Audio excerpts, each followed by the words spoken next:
Good afternoon. I would like to welcome everyone to our annual General Assembly for our membership.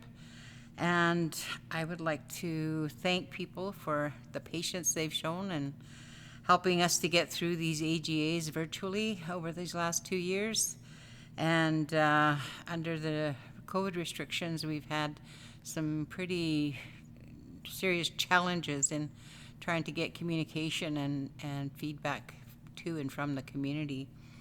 I would like to express our sincerest condolences to families that have lost loved ones this past year.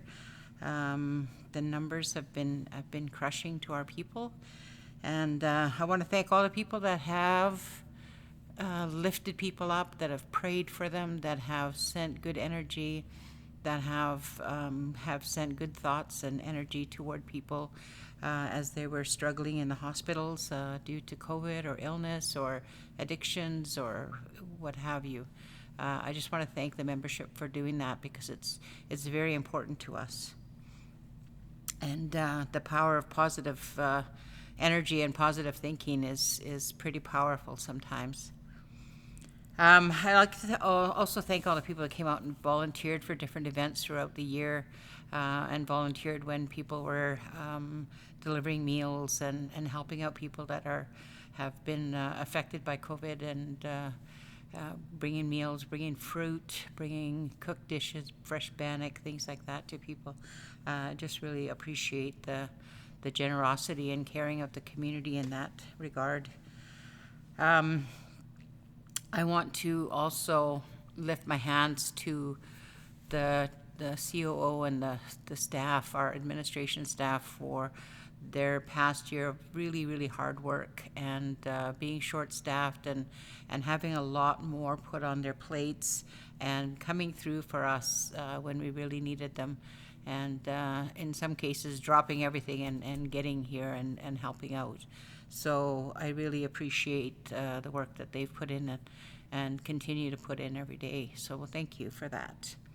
I also want to send well wishes to Deeper to get better soon. And I know that he's probably chomping at the bit to get back to work, but he needs to be well. And so we're hoping that he gets well very soon.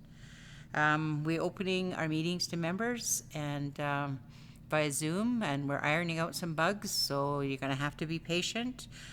We have specific things that we have non-disclosure and confidentiality agreements on, so if we're sort of jumping in and out, there's a reason for that. And so as we smooth it out, it'll get a lot easier for membership to be involved. And so we have to make sure that we're keeping confidentiality as a primary goal for any public meetings. So I just want to thank the community for their patience, and they're still, caring for each other and there for each other. And I just want to thank you for being part of the struggle this past year. And I know it hasn't been easy for many of us. And I just really want to say my heartfelt thank you for the things that people have brought forward for us. So thank you. And I look forward next year to see everyone in person. I really want to see us having a regular AGA next year. And I look forward to having that opportunity. So thank you very much. Thank you everyone for attending our virtual AGA this year. And I'd like to thank the outgoing and incoming council for the last work they've done in the last year and 2 years. It seems like a long time since our last AGA, and so I'd really like to thank the council for the hard work that we've put into this last few years, and for the work that we've continued from the previous council. Some of the issues that have come forward in this last year have been really hard to deal with and have been really heartbreaking in a lot of ways. And one of them has been the the unmarked graves found at the Kamloops Residential School, and the effect that had on pretty much every First Nation across Canada and the United States. And the impact of that and the following discoveries have been impacting our communities for many months and months. And every time there's a discovery, it's impacting us again. So I really would like to say that we've tried our best to have mental health available to community, and we really encourage everyone to seek help, to talk about it, to talk to your neighbors and friends about it, family, and just be able to get that process of dealing with that discovery and the pain and trauma that it's revisiting on our communities. In May of 2022, there's going to be a gathering at the Kamloops Residential School to commemorate the discovery and for nations across Canada to gather. And so we're going to try to see if we can get some elders there, some people that went to the residential school there to be able to attend. So we'll keep you posted on that. We've had several outbreaks of COVID in the last year and a half, and have had deaths and people that have had really slow recoveries. And I just want to really reiterate again how thankful I am to the people in the community that have stepped up and really helped community members, helped Northern, helped our health center in helping to care for the people that have been affected.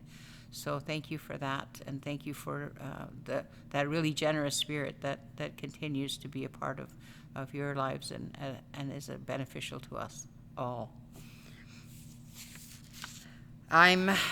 I know that there's been lately a little blurb on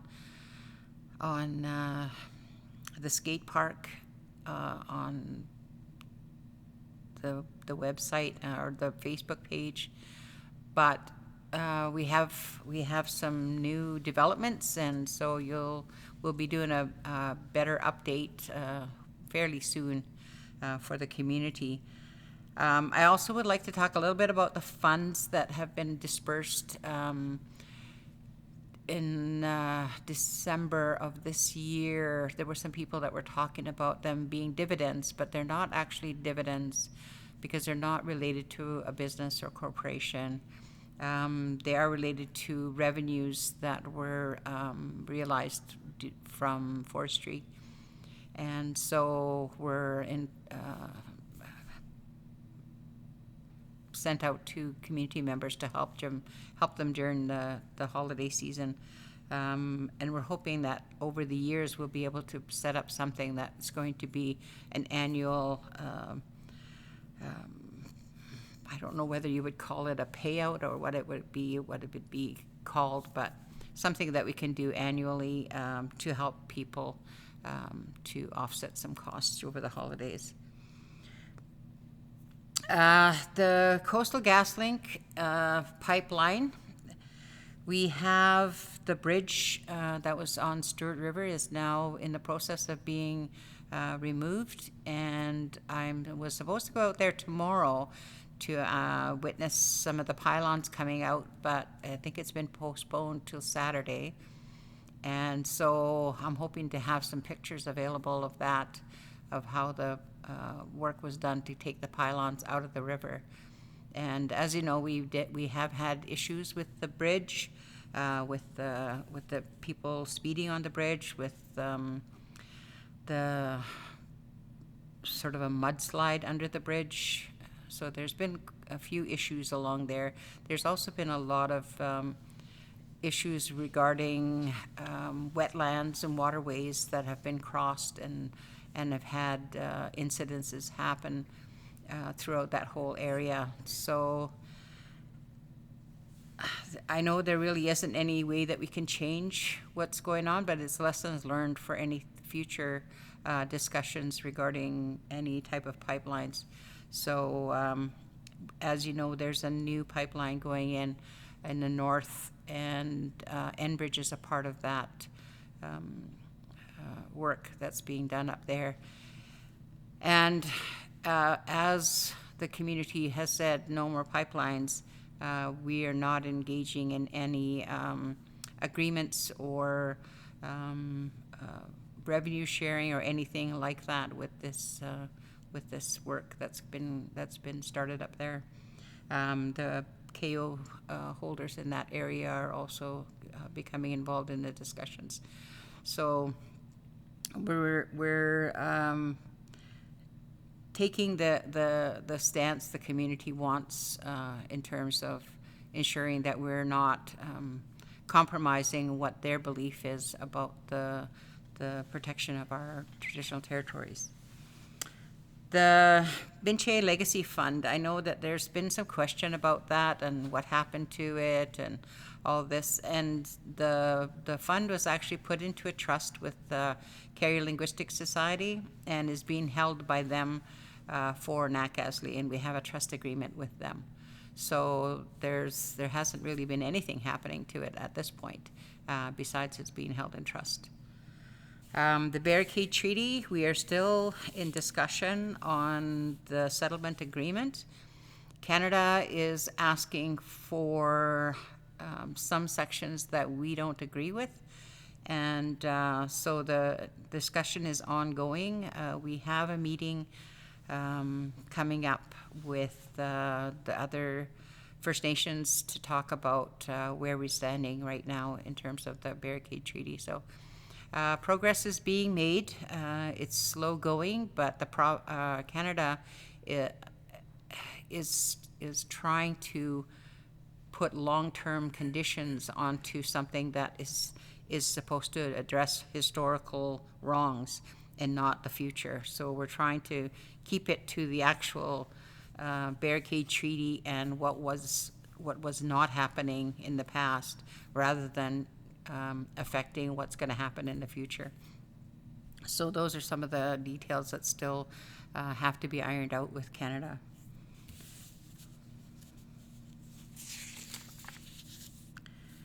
We're continuing our work with Centerra Gold, Mount Milligan. We've had some discussions with Mount Milligan about the employment strategies for our community members and the process of leveling people up and how that's happening, and some of the other issues that are kind of ongoing in every industry pretty much, in terms of racism, discrimination, those types of things. And how do we take that out of the equation in all industry, not just the camp sort of industries where, like mining and pipelines, and where there's a lot of camp activity. Our satellite office in Prince George has been up and running for almost a year. I think it'll be a year in April or something, May. Or April, I think we first opened the doors, but we had our grand opening in May. And this week they are doing a cultural week and have got workshops going on quite a few different topics. And we've had some interest there on beginning some projects and getting some groups happening. So it looks like it's pretty positive right now. And we're hoping that we can create some type of a sense of community within the Prince George area, so that we can work with more of a group of people and have a better way of getting feedback on some of our initiatives. Our Pathways Forward agreement, we are going to be entering on April. We're going to be entering into our last year of this agreement. There has been problems. There has been stalling. It's stalled right now. There's really not a lot of forward momentum. We have not had any movement on our immediate measures moving forward. We have now adopted our stewardship plan, so that's going to be in effect in our territories. But the thing is without those the buy-in from the province and Canada, we are hoping that we're going to be able to hold the licensees and the companies to our bottom line. We have petitioned the province to stop allocating Crown lands in our territory, and they have put a moratorium on it to stop the process until 2022 this year, end of March. We've asked for an extension because we need time to get our information together on what we want to have a say in and where we want areas set aside that are not going to be open for the province to grant as public lands. So we haven't had a response yet. I have asked them for a formal response, and they said it's forthcoming. So I'm still waiting on that. We do have a resolution that we presented to BCAFN to support the stopping of Crown land allocation, so that communities have an opportunity to do their own studies on their lands to determine their own land use plans, their own traditional land use plans, and their own land use plans in terms of any type of reconciliation agreements. So I'm assuming that's probably going to come up in the not too distant future. As most people know, we are going to be doing some housing this year. We have a housing crew that apparently is very busy and very successful, and I'm really happy about that. And I think we're off on the right foot. If we're going to build 32 units, we're going to need quite a few workers to do that. And I really want to congratulate Jessica on getting her crew together and getting them so busy so fast, and so that's awesome. The off-reserve housing subsidy program has been approved by council, but we have not had the policies and procedures established and approved by council yet. So we are working on it. We have had one meeting. Lynn has been very busy drafting the policies and trying to get something before council. And so we're hoping by March we'll have at least the very first draft and something to go through with the council. And we want to make sure that it's going to be fair and equitable to everyone, and that we have some clear guidelines for people to follow, so that they're not just, wading through the weeds trying to figure out how to get this done. And so once that's been established, there'll be a public announcement, and then and people will be given that are requesting it will be given a package that will give them the process of how they can apply and what's the guidelines that they have to abide by. And the whole purpose, the whole premise of providing these housing subsidies off reserve is that we need our community members to feel the effects of resource extraction, to be able to have some benefit from that. We've had our lands have been decimated by industry, by logging, and our people are still living in substandard housing, are still living without the type of wealth that the rest of the province has been able to afford because of the resources in our territory. And we want to be able to, no matter where people live, we want them to be able to start building something from a base. And we're hoping that this will provide a base to start building that wealth upon, because we know that equity in a home is one of the best investments we can make for ourselves and for our future. So this is going to be somewhere for people at least to start. It's a start for us. It's not the answer to all the problems, but it's a start. And we're hoping that we'll be able to assist as many people as we can in this process. I just wanted to talk a little bit about our council and the work that we've taken on. We have quite a few council members that are working very hard and very passionately for the community, and have been attending so many meetings and read so much material over this last year, and I kind of feel sorry for them sometimes, because I know how hard it is when you first start it, because you want to know everything, and it's a learning curve. And so I just want to say a huge thank you to our staff and our council for keeping their sense of humor and being able to be together and work together, and to be able to always keep the community in front of our decision making, and making sure that we're doing it in a way that's fair to everyone, and that we're not holding things up because we're not doing the work. We definitely are doing the work, and our council members have been very diligent about reading material and attending the meetings, and I really want to thank them for that, and for the work that they've done, and to again congratulate our staff on amazing work this past year. I know we've dumped a lot on you, but you guys have risen to the challenge, and I really thank you for the work that you've done, and I really raise my hands to all of you. Thank you.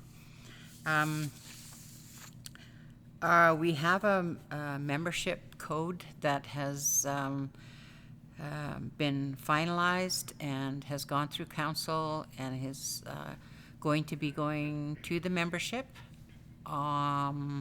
probably in a very short while, and we're hoping to have a community vote on the membership code at our annual general meeting in March. So I want you to keep a lookout for that. Make sure you read it. If you have any concerns or questions, make sure you let us know right away, because even though we've had a lot of people look at it, a lot of eyes on it, and a lot of people pick up the pen on this membership code, we could still miss something. So if you see something on there that you don't understand or that isn't clear, let us know, and we want to make sure that people have had a chance to look at it before we put it to a vote. So with that, I would just like to say thank you, and I hope you bear with us through this virtual AGA, and next year, if we don't have a live AGA, I think I'm going to cry. So thank you so much, and my heart's with you. Thank you. Hello, Nakasley. This is Nolan Sagalon. First of all, I'd like to thank you all for voting me into council. This is my first term serving our community in a political role, and I have to say I've learned a lot while I've been here. We've made a lot of hard decisions, but good decisions that help both on and off reserve members get more services that we kind of have coming to us. Our council is working really well together. We all have the same ideas. We all are focused on the wellness and betterment of our community. We hope to continue that in the future. We've been collaborating a lot with each department to kind of close the gaps that have formed over the years, and we're trying to strengthen it within so we could provide more services for our people. Our housing department is on the right track. They started a brand new construction company. We have a nice new team working out of the housing department to fix up our housing now, and also provide services for those that are looking to have some jobs completed over the years. I'm also part of the primary care portfolio, And that is on the right track as well. We're still working to get a traditional health clinic here in Nakasley to help serve our community, but also local communities around us, to help bridge the gap between our traditional practices and modern medicine. We're trying to get it all in one place so our people feel a lot more comfortable getting the health care they need. Thank you again for voting me in this term, and I look forward to providing more feedback or getting more feedback from our people, collaborating more with our community members to get better mental health and wellness services for our people, and also to make sure that our youth voice is advocated as well at the big table and with our future partnerships with surrounding companies. Thank you. Hi everyone, my name is Mark Barfoot. I am the son of Georgina Thomas and Mark Barfoot Sr. I am a proud member of the Lasilio clan and glad to be here on our traditional territory in Nakasley, Whut'en. I would like to thank you all for being here, taking the time to join us for the AGM, and just want to let you know what my portfolios are. Currently I am on the Health portfolio and the First Nations Major Projects Coalition portfolio. I haven't really been doing too much work with the First Nations Major Projects Coalition's portfolio quite yet. I am looking into possibly doing a geothermal hydroelectric plant, looking into what it takes to get that done and how to move forward on it. Eager to have any ideas presented for this portfolio so that we can look into making our community the best it can be. For the health portfolio, I met with Vern when he was here a few times, and we'll continually meet with Renata to come up with plans and any ideas that she needs presented at the table. Right now, currently we're looking at getting laser therapy treatment to help people with addictions with cigarettes, drugs, alcohol, sugars, and weight loss. This is not an end-all be-all treatment. It's something that you have to really want and really have to work for once the treatment is done. But really looking forward to it. I've heard a lot of great things about it, and hopefully you can book your time in to get that done as well.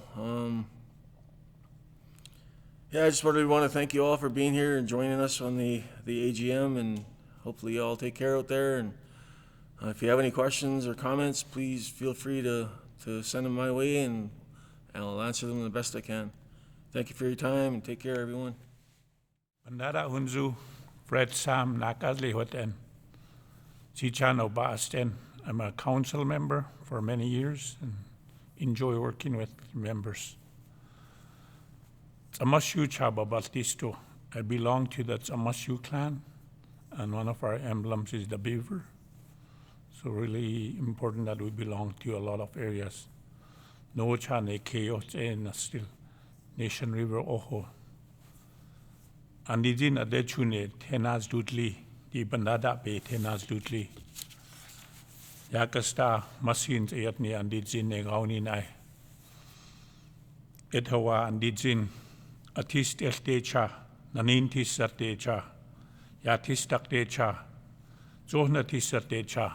Sucho ne gonle, ne udane Childcare ne ene babats aten, sucho bagonle ene cha, ne choho dilsat ne elders ene cha sulna esle, tane cha gakazli, ene cha bala ine, ausin ene cha ne la hane, wazana la di dadan si cha ne awas ne totna tate, tane yet like. Yaitla ene chaba bat hena dinli bala ine edetila suna hune onancha sanet en ne baat ene cha the be ne haten ene chabala ine about hena dinli ausin was ana ne haten udane ene cha ausin that ustak aido. It henaz dudli tiane laslat uten edetila suna hune Masin Ayatni Iane. Good morning, everyone.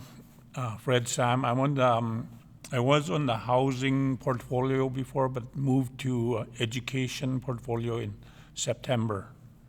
So really interesting with housing, and it was really good to be on that and just seeing how people, just with the funding we have, it's just not always enough to have enough for repairs or new houses and that too. So we have different processes that we need to work to.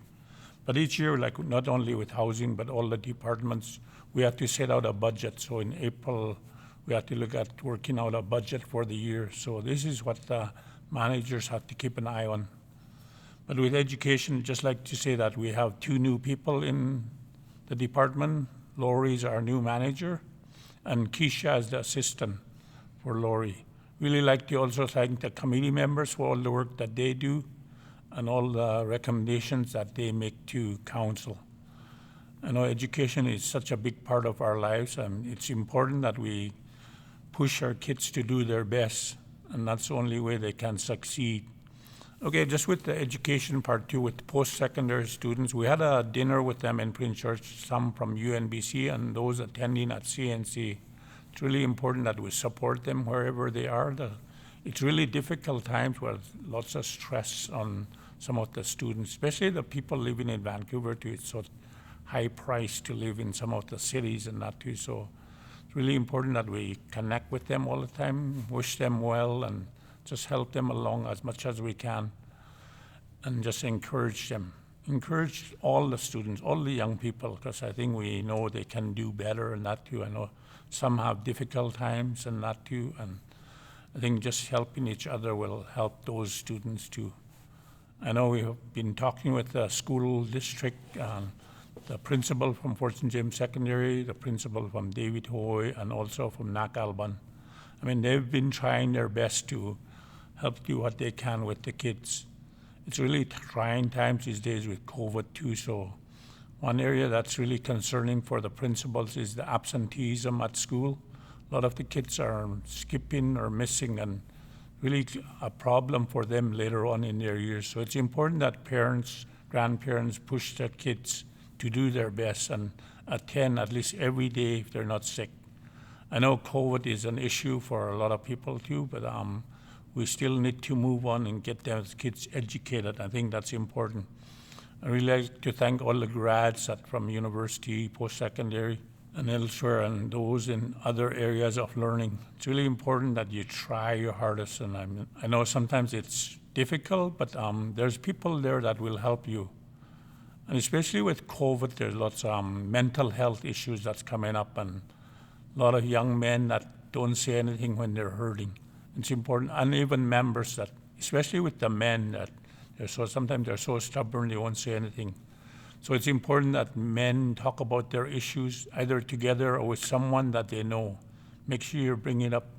Hopefully that will help you and help other people. I know family is important to us too, so it's really just with the mental health issue, I think we need to do more probably and bring it to the forefront, I think more and more so, especially with the health side of things too. And I think with COVID, I think just with a lot of people lost loved ones, so condolences go out to them and those that still suffering, and they need their help, they need everybody's help, so prayers to those people recovering from that. And also for those people that's unvaccinated, I know it's a difficult decision for you, but we also pray for you that you'll find the strength to get vaccinated and pray that you'll stay safe and that too. So it's really important that you do that. Other areas I've been involved with, NACASI land code, I've since moved from there. So, but it's really important that we look at the land code. We can set our own laws through this. So we have a land code committee, but I think we need more members on the land code committee too, and other areas, other departments need more members too, so it's important that we do that. Some laws we're looking at: a community protection law, environmental law, matrimonial real property law, etc. Some of these things that we need your members' input in letting us know how can we improve in these areas. Catherine has been a big help in that area too. I'd really like to thank her for moving this along, and with our legal help too, it's really important that we try to get this going. And I know with COVID, everything has slowed down quite a bit. Also work with our CSFN reconciliation table. This table was formed during the discussion with the provincial funding agreement with BC.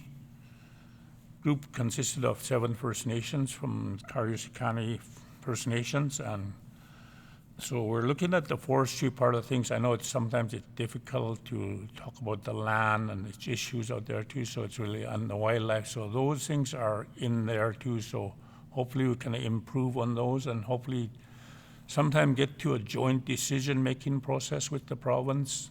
I mean, that's how we want to see them with reconciliation. We talk about reconciliation, but province need to put some things in front of us too so that we can work with them.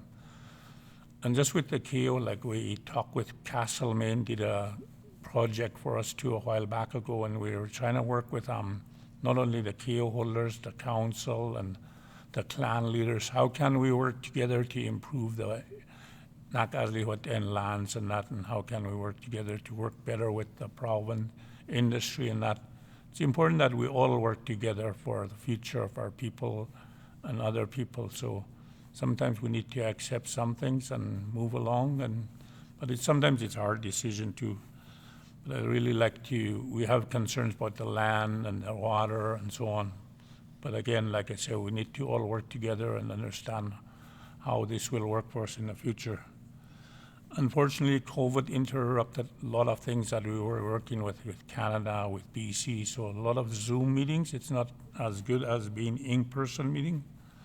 So we really need to work together with a lot of people in our community. So only ask that you stay safe and be kind. Masi.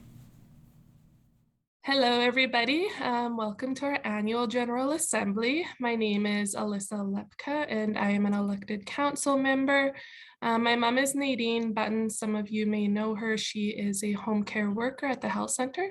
My grandma is Ida Leon, and my Atsu is the late Betsy Leon. I'm married to Wolfram Lepka Litsamashu clan of Takla Lake First Nation. The last few years have been tough on everyone, and I'm sending my deepest condolences to everyone who has experienced grief and loss. Our community has been deeply impacted by COVID-19 and the overdose crisis. I know that the health department has been working diligently on providing supports and services to the members who are struggling, and I want to say thank you to the staff who have been working tirelessly over the pandemic, especially those that provided the essential services while all of the offices and the community were essentially closed. Some of my portfolios include the lands department. So this includes the reserve lands and the land across our territory. Economic development, I'm the member at large on behalf of Chief and Council at the NDC Board of Director meetings. The mining and forestry table, wildlife, specifically our conversations have been around caribou and moose, and most recently sturgeon. So just an update on lands. The land position has been vacant for quite some time now and is still vacant. This would be a great opportunity for anyone interested in working for the Whut'en, and it will require training.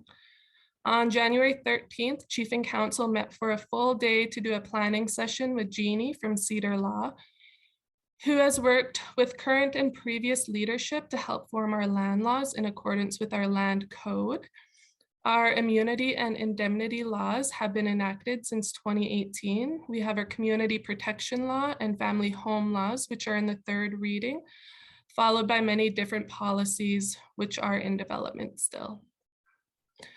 We've heard from our membership and their concerns around the illegal activities occurring within the community.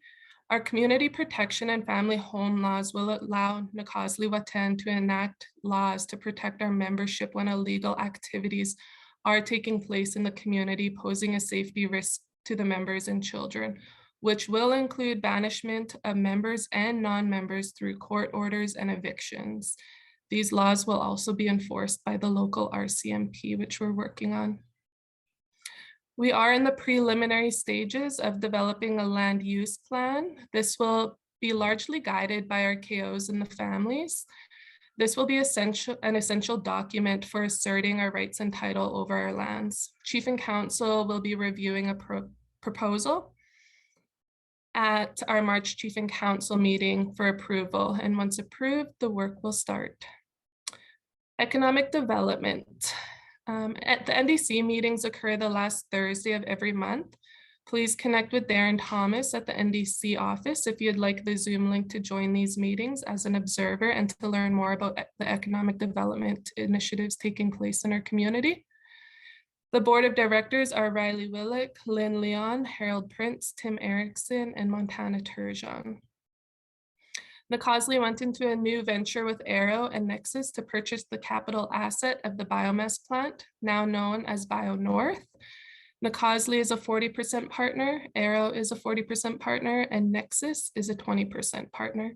It is governed by a board of directors, which Nacosly holds 2 seats on, and it's myself and Reg. We are in the process of developing a terms of reference, and once that's done, we are going to be posting these positions out to the community. Arrow also holds 2 seats, and Nexus holds 1 seat.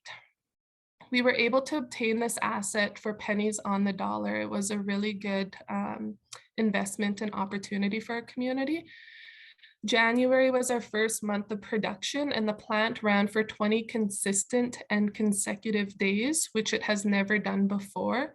We planned for the plant to run at 60% capacity as it was the first month of startup, and it ran at 75%, which is great and was much above what we were expecting. January generated revenues of about $1 million in the month that it ran. I know that there's many uncertainties around this from our membership. However, we were able to secure insurance which protects Nacosly if the plant was ever to fail. Nacosly would never ever have to put in own source revenues to subsidize the plant or feed any debt caused by the plant. So the risk was very minimal. In our joint venture, Arrow holds the operations management agreement. Nexus holds the technical agreement, which is getting the plant up and running to standard.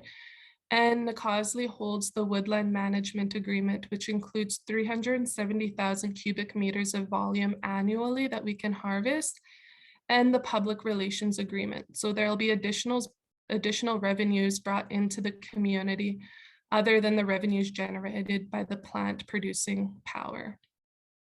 We're planning a community information session, which will take place in person, but we'll also have Zoom available for the members away from home to learn more about our new joint venture. Nacosly is looking into a new partnership to become 50-50 partners with a new mill being built known as Hampton. This is a great opportunity for a community, as the government will be giving us our own forest license to manage and sell to the market, which will guarantee fiber to our new partnership if that's what the community wants to do. Nothing has been formalized or official yet. We're just in the preliminary stages of discussions. We are piloting a project right now in the Tolo mill known as the Deadwood Project, which takes dead or burnt wood and makes it into nice products such as panels, siding, and furniture. Those are just a few examples. It has a very unique look, but it looks really good once the product is finished. We also have a partnership with Eco4 for any work that they do within our territory. We get a portion of the revenues from that work, as well as providing employment and opportunity and training for the duration of that work. We are looking into revising that partnership to enhance it with all of the different opportunities and stuff coming our way. And essentially, I envision the new Eco4 partnership kind of taking over the services that formerly NASDE used to do. Mining, at the mining table, it hasn't been up and going yet under the PFA, so there hasn't been any discussions there, but at a community level, I was part of a meeting with Chad Day, who's the president of the Tahltan Central Government around clean energy.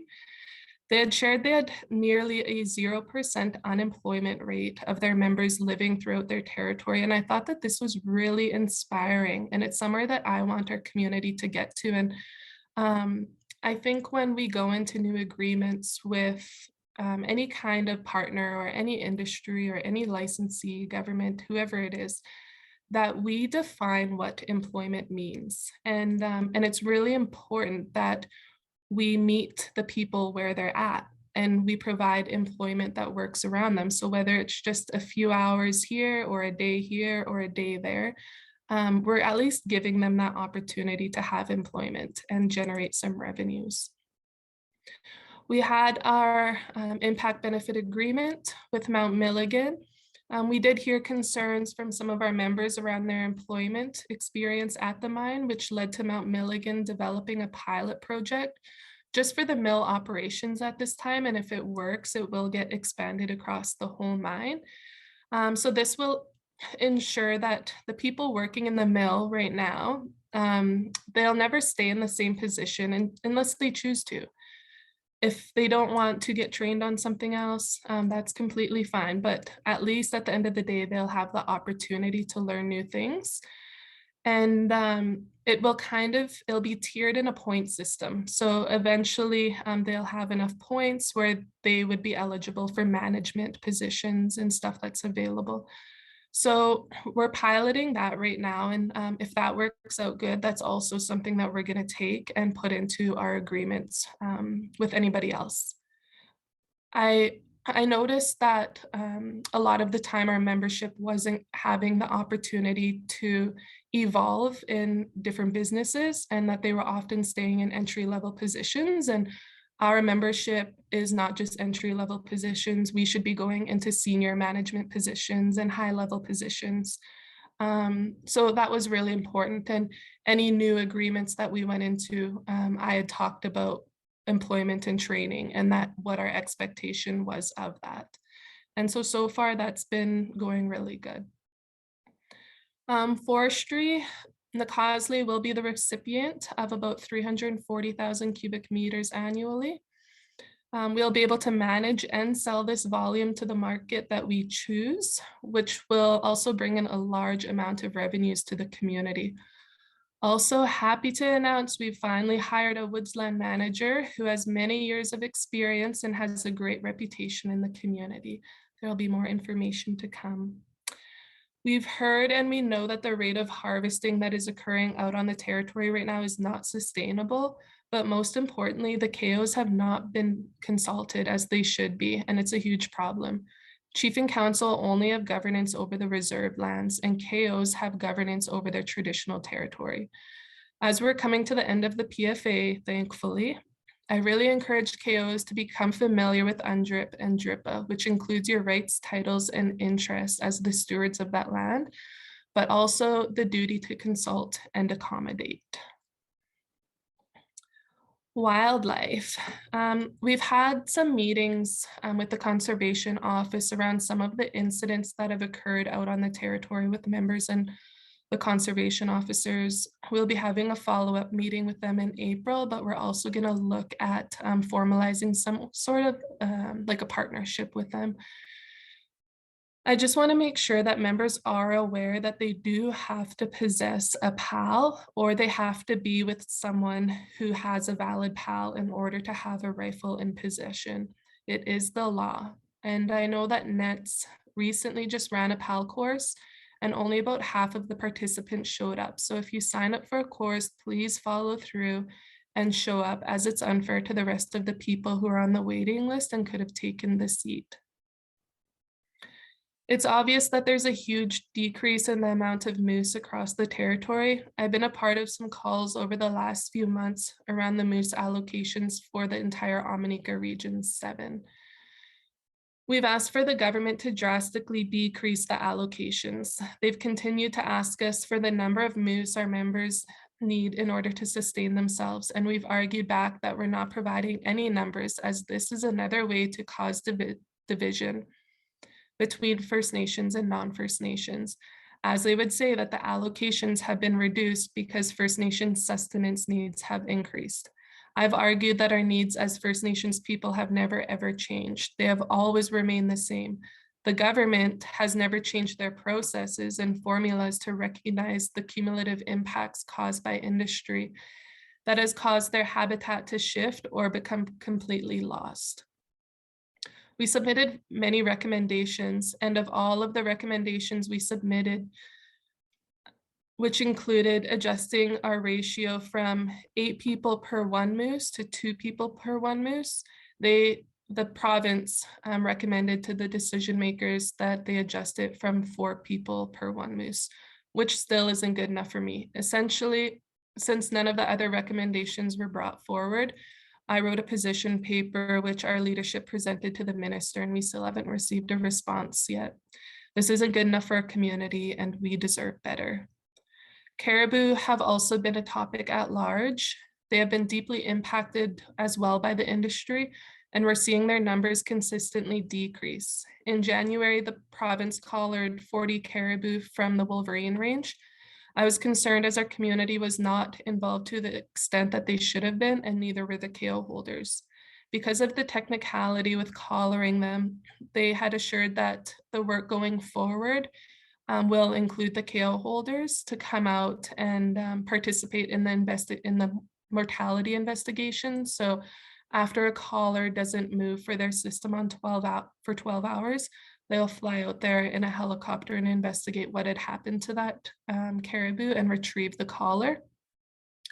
We've also been working with the province at various different tables and initiatives to combat the decline in moose and caribou across our territory through management practices that will impact anybody working on the territory. Recently, Nakasley brought sturgeon to the table as we had our first meeting with the province last week. Sturgeon were a huge part of our traditional and cultural practices and have been absent for quite some time now. The province has focused all of their work to the Nechako River. As they said, that's the only known spawning grounds, which is not true because I've heard from 2 different elders that there's spawning grounds in Stewart Lake.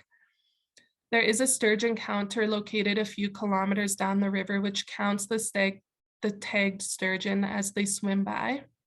And we're advocating for more research to be done on the Stewart River, Stewart Lake, and Upper Stewart, but to also get some sturgeon eggs for our own hatchery that we can release in the Stewart Lake and monitor.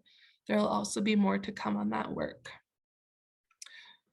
Well, I know that I missed a lot of things, but I only have a limited time. So I really encourage the community to attend any community meetings and initiatives to learn more. If you have any questions about anything I talked about today, please email me or contact me at any time. My email is al.council@nakaslywhut'en.ca. Or you can call the band office and leave a message for me and I will connect back with you, 250-996-7171. Lastly, I just want to say that it has been a tough few years on everyone and we have to be kind to one another. We're here for you, the community. And if you ever have any questions about anything we're doing, please just ask us. It's really disheartening when you go onto social media and see people shaming chief and council, and often the information that they've been told is not accurate. Just come and talk to us and we'd be happy to tell you more. Just be kind. We're all working together. And in the last year, it has truly been amazing to see how much our community has progressed and all of the initiatives that are underway. Let's work together and please come and join our chief and council meetings. They take place the first Tuesday and Wednesday of every month. You can contact Chrissy a week before the meeting and she'll send you a Zoom link to join. I hope that you guys have all enjoyed our annual General Assembly and I'm really looking forward to the next year. Stay safe and stay healthy. OH&S. Thank you. Bandara Hunzu, Murial Sam Le Suzy Masiosto, Slu Suzy McKinnon Joseph Astane, Spa George Joseph Utse. I've been off work for a few weeks due to a sprained ankle and I caution you to be extra careful in this crazy weather. I want to start off by reminding people that your mental health is very important. COVID has been a headache literally since it started. I ask that you respect each other and the choices that they make. Reach out to the many resources available to you and please be kind. Just a friendly reminder that you're welcome to our Chief and Council meetings on the first Tuesday and Wednesday of every month. It is important that you attend so we can hear your concerns or ideas. I ask that you give us heads up first so we can accommodate you We have had a Zoom meeting with a few members attending. It is a work in progress, as some things are confidential and most are not. So I ask you to be patient with us as we work these details out. Please welcome Chrissy Prince as our new EA, and she has been crazy busy handling 2 roles. So Nakasli Whut'en is looking for an EA for the Huwunline. We Chief and Council have been busy and are working hard to make sure we are being transparent and accountable. Our role as councillors does not have anything to do with administrative work. We do, however, approve policies that are needed in each department. I ask you to attend those meetings to give your input. I often have to remind myself that I cannot tell staff members what to do. So if I try to do that, I ask you to remind me, and I'll totally understand. I have the Yinka Huwunline portfolio, and I've learned so much.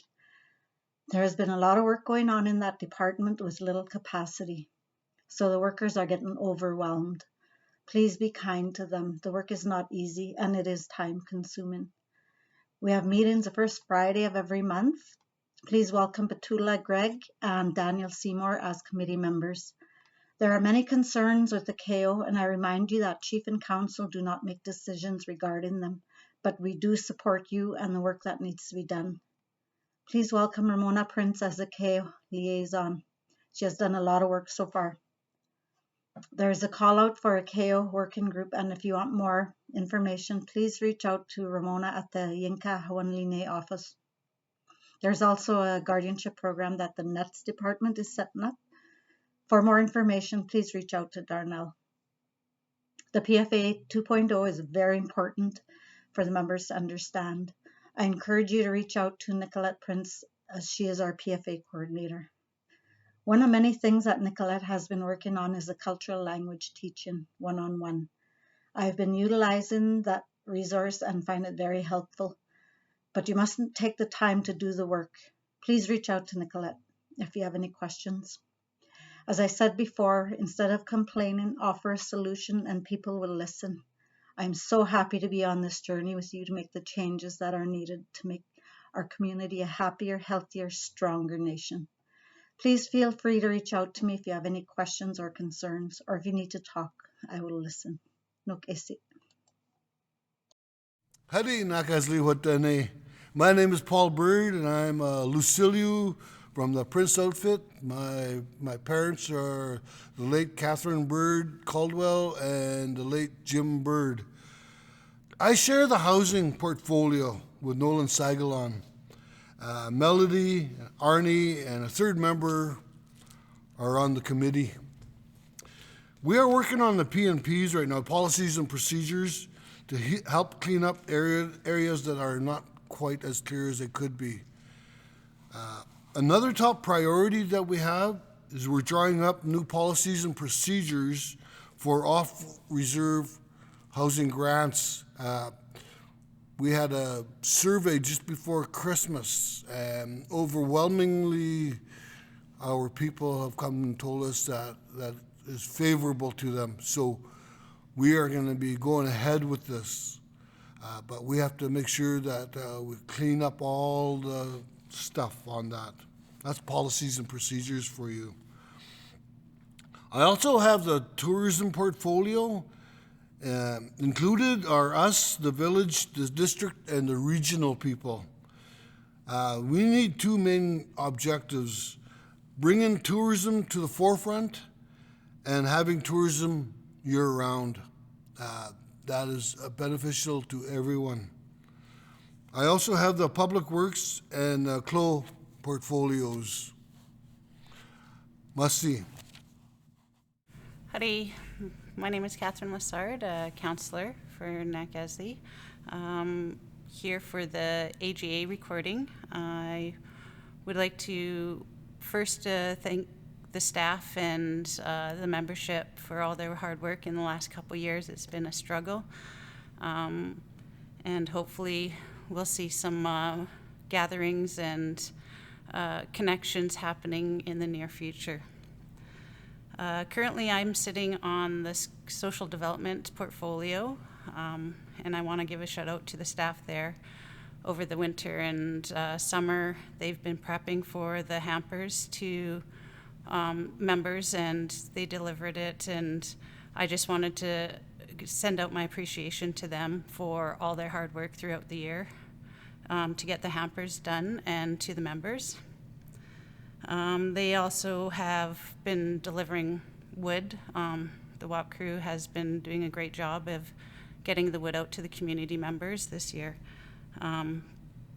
They've also completed some cultural workshops for the staff, which I think was great opportunity and for the staff to get together.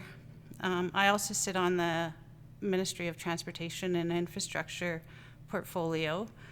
Currently, we have not had any meetings up to date. However, there are still some outstanding issues that we need to discuss with the province and Canada regarding the closures of some old roads that is still under the province's jurisdiction, and some other roads such as Nakazi Road and Highway 27 out at Williams Prairie Meadow.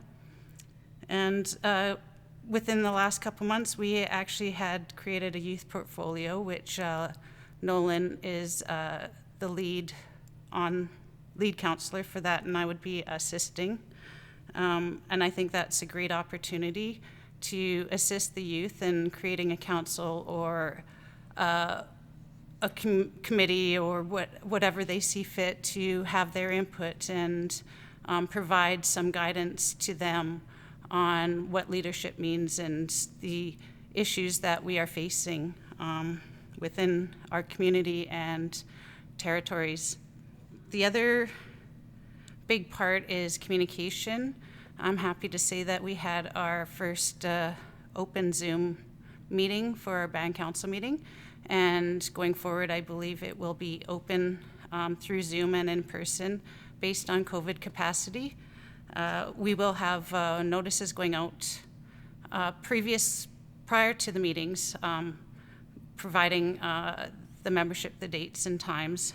And if you're interested in obtaining, I would suggest emailing council@nakaslywhut'en.ca to get an invite for the upcoming meetings. I also would like to note that I was previously working in the lands office before coming on to council, and with the lack of a land manager, I was assisting up until December with the lands issues or forms or maps that has been needed. I was not a part of any, I removed myself from any decisions that were made coming from the lands office.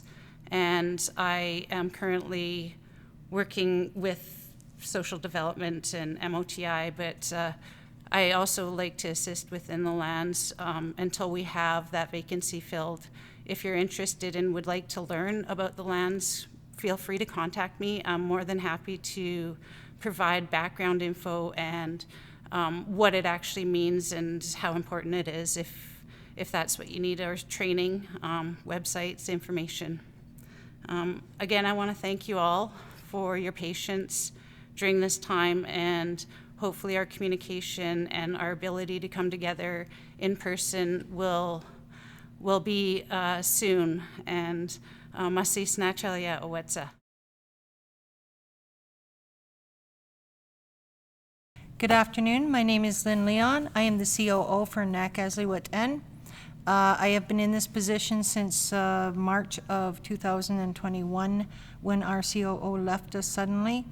It has been a very, very long learning process, and I thank you all for your patience. To say that 2020 and 2021 have been difficult is an understatement. We've seen changes to our lives, our families, and our way of being. It's been a year of challenges for all of us as Nakaslywhut'en and as humans. We've witnessed the best and worst of humanity and have continued to take care of business of the organization despite all that we've come up against. I'm proud of the staff who have showed up every day, who've done unflinching, challenging work, and have just gotten it done. This year we lost people to the virus, depression, addiction, and age. We've lost family members, And my heart goes out to all of you who have struggled through this dark time and we've seen families lose their battles with this virus, and we've seen our families lose battles with addiction.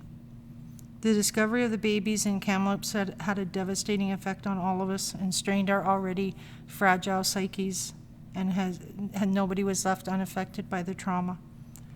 During the lockdown, our staff used the opportunity to get things done internally that we usually don't get to assess their staffing needs, to work on program development plans, and we've come out of it with a comprehensive strategic plan that will lead us into the next 5 years of growth, a finance and audit compliant policy that clearly outlines our process, and an overview of departmental policies that we'll be working on over the next few years. We looked after maintaining the building and replacing lighting, heating as needed throughout our building. We had all of our outbuildings inspected to ensure the proper installation of furnaces. These inspections uncovered some genuinely concerning issues that will be addressed over the next year. We've seen a worldwide phenomena this year as every company has struggled with short staffing and more people struggling with mental illness. Efforts to fill positions were hampered by a shortage of rentals and houses for sale locally. We are fortunate to have staff who are willing to do what it takes to get the job done.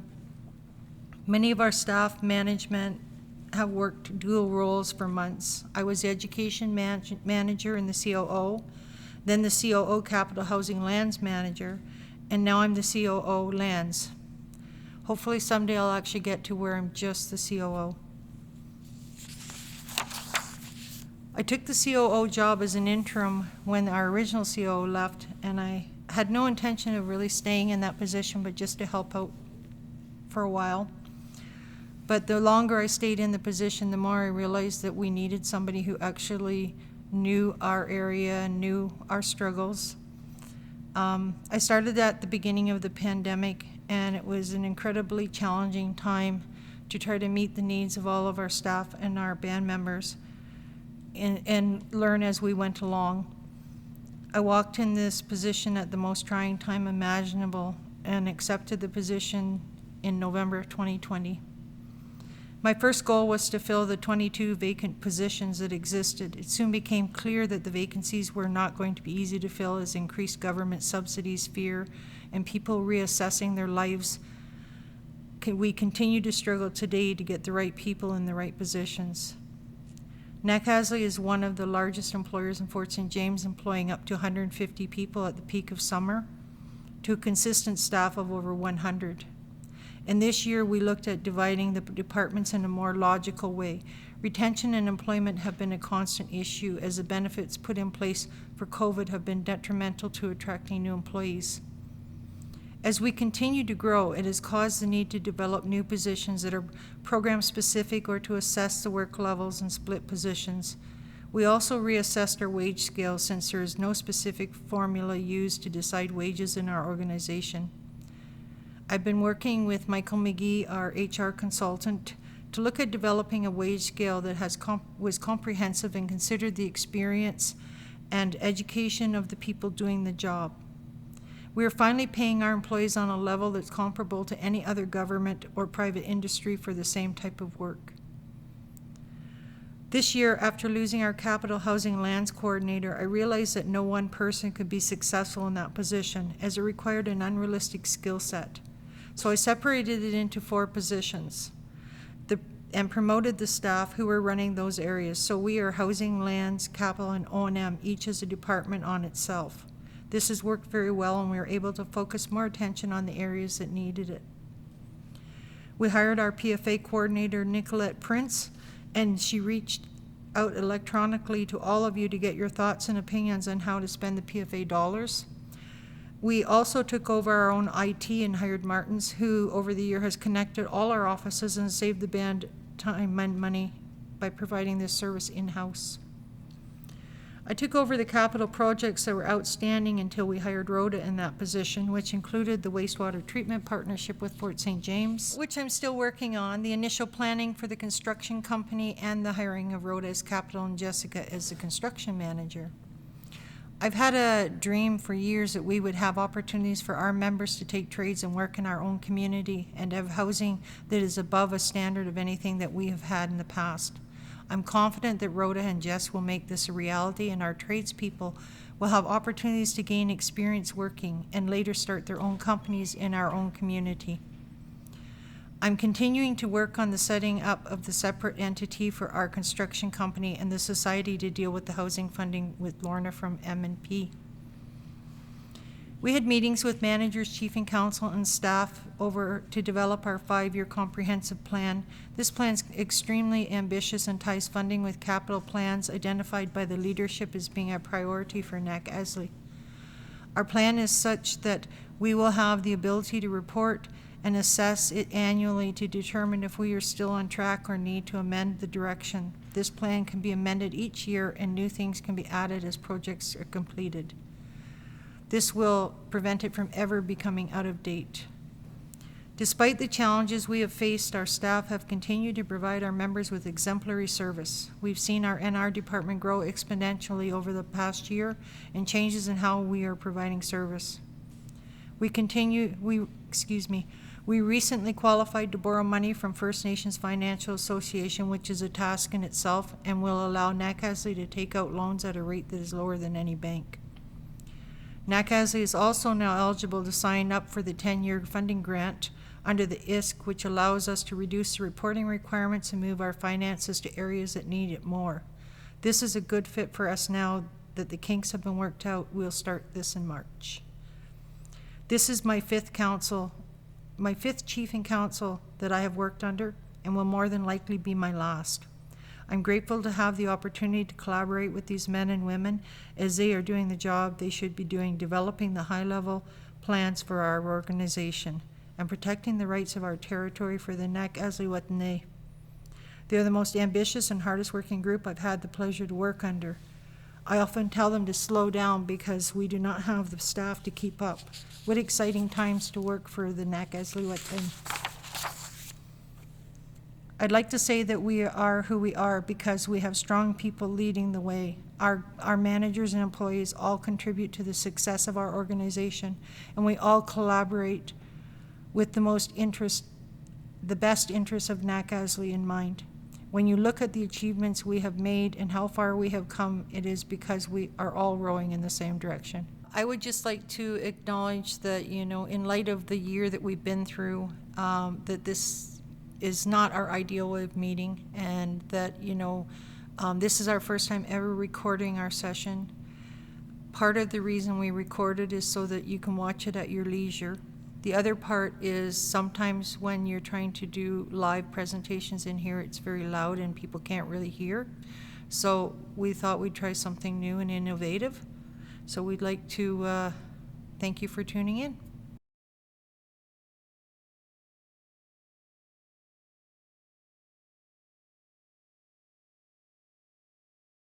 Hello, NACASLI Whut'en members. I would like to welcome all the elders, the Denezat, Tegezat staff, and chief and council to our virtual AGA. I would like to send out congratulations to everyone who has had a celebration, a birth, a graduation, a wedding, or any special event in the last couple of years. It's been very, very difficult with COVID-19 and the World Public Health guidelines that have been dictating how life is everywhere.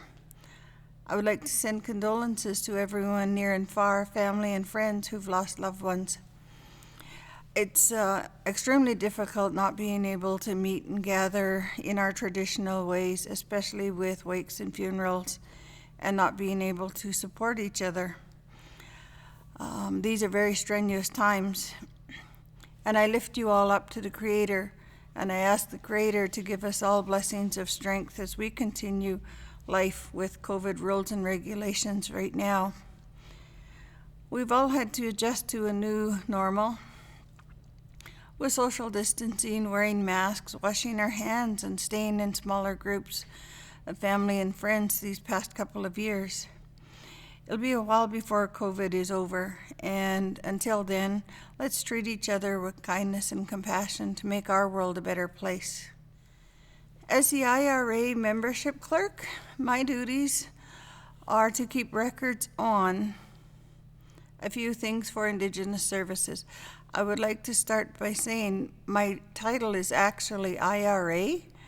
Everyone calls me membership, but for the duration of this report, I will say IRA. That stands for Indian Registry Administrator.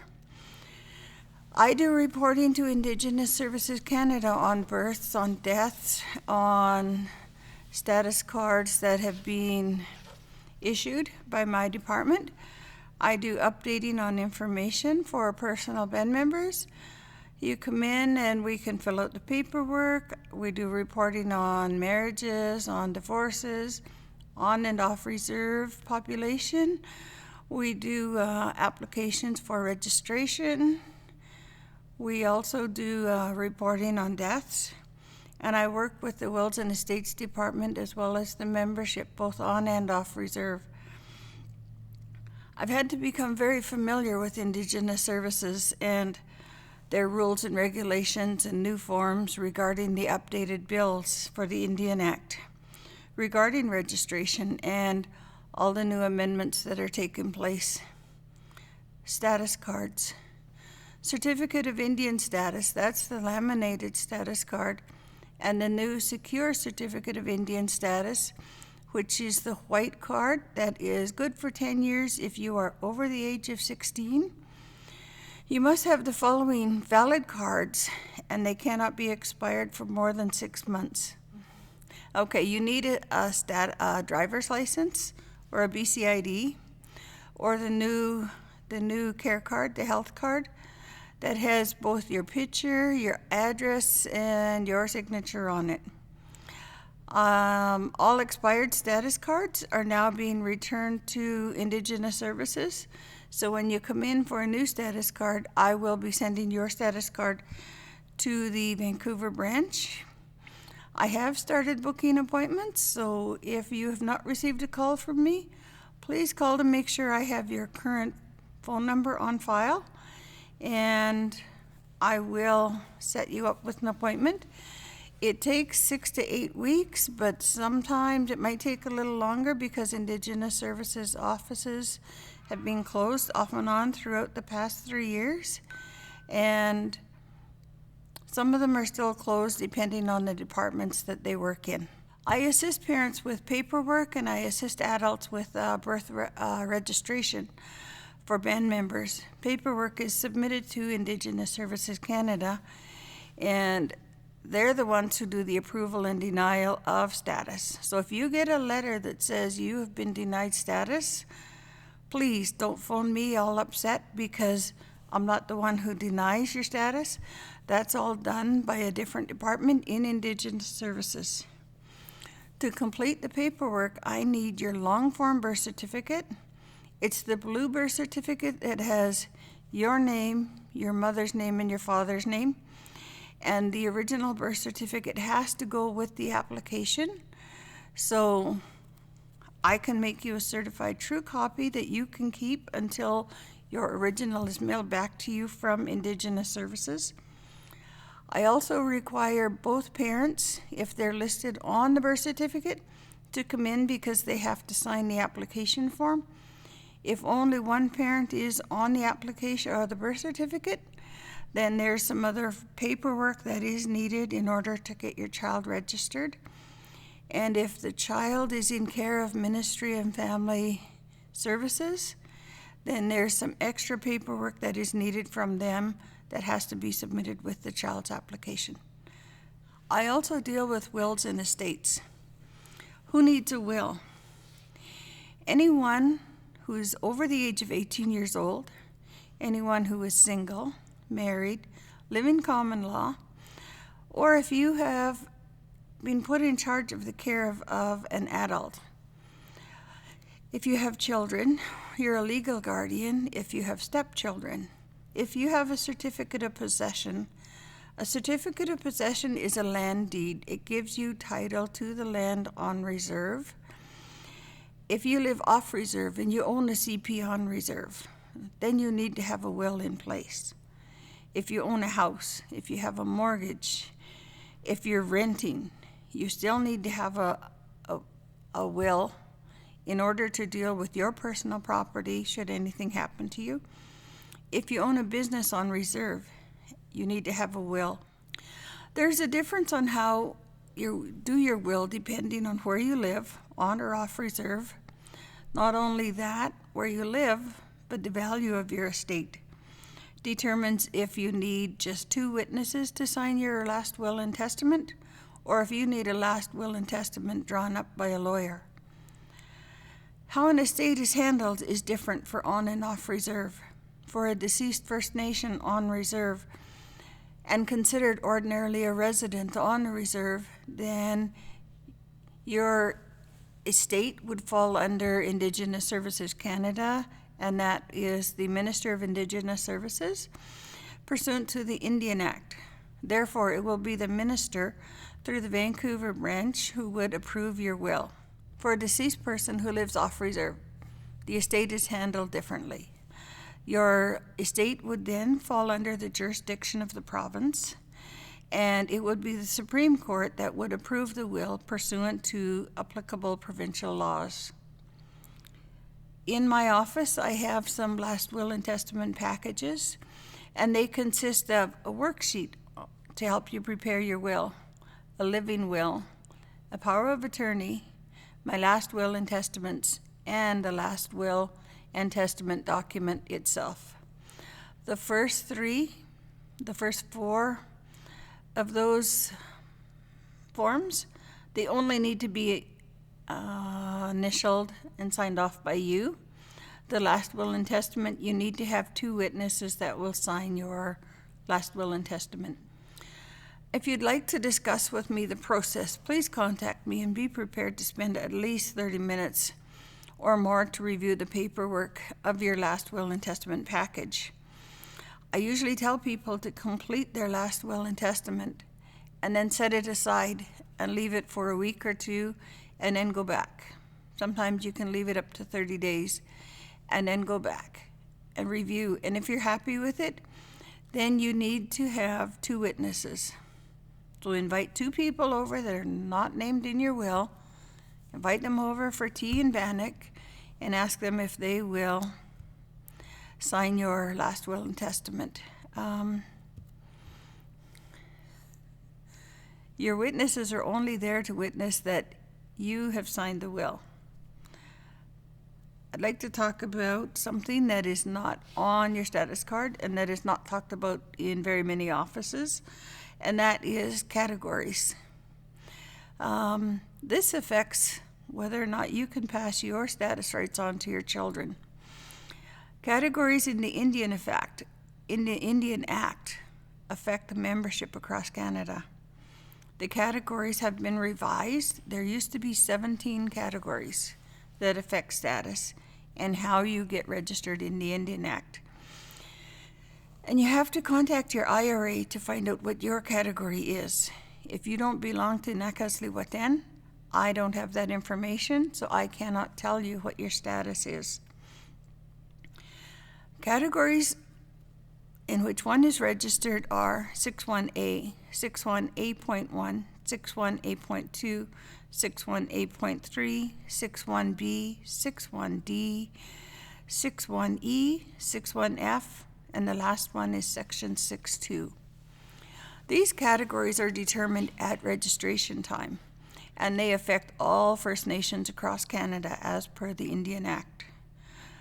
The key difference between 6.1 and 6.2 categories is anyone who falls under the 6.2 subcategories, you can pass your status rights on to your children. If you are a 6.2 and this limits whether or not you can pass your status rights on. If your spouse is a 6.2 First Nation, registered, or entitled to be registered, then you can pass down your status. If your spouse is non-First Nation, then your children are not considered First Nations. And this is one of the categories that really, really upsets me, because what they're doing now is It's a different way of eliminating First Nations people. If you're a First Nations person and you're registered as a category 6.1A and your spouse is non-First Nation, your child is a 6.2. If your child has a child with another non-First Nations, then your grandchild, your flesh and blood, according to the Indian Act, is no longer considered First Nations and will not be registered. Nakaslii Whut'en Membership Code. I've been working on this for years and years. The membership code is now ready for the community to review. I will update on some parts of the membership code, which is ready, and you can call the band office, either myself or Tarina Honeywell, to see if you can get a membership booklet mailed to you. These are only available to registered Nakaslii Whut'en members. Please review. The voting of the membership code will be announced and will be posted on our website, the Nakaslii Whut'en website, Nakaslii Whut'en Facebook page, as well as on all Nakaslii band buildings. Please make sure you've read the whole package before coming to vote. If you have any questions, please call me at 250-996-7171, extension 233, or you can email me at membership@nakasliiwhut'en.ca. Nakaslii Whut'en Membership Code and Committee. The Nakaslii Whut'en Council is a band recognized pursuant to the Indian Act. Nakaslii Whut'en membership was involved in developing the membership code through community and committee meetings. The Chief and Council are of the view that the membership code is in the best interest of Nakaslii. The purpose of the Nakaslii Whut'en membership code is to define the eligibility and the procedure for individuals applying to become registered members of Nakaslii Whut'en. These are not for people who are born of Nakaslii band members. If you're born to a band member, then it's just an application process in order to get registered if both parents qualify. This is mainly for people who want to transfer in from other bands. The purpose of the Nakaslii Whut'en membership code is to define the eligibility and the procedure for individuals applying to become registered members of Nakaslii by requesting to transfer to Nakaslii Whut'en registry.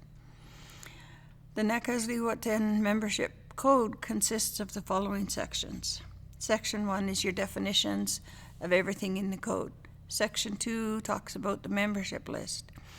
Section 3 talks about membership eligibility. This is what you need to know if you're transferring in or if you have family that want to transfer in. Section 4 is the registration process in which they need to follow in order to get on the transfer list. Section 5, removal from the membership list. This is a very interesting section that you need to be aware of. Section 6 talks about the transfer of membership.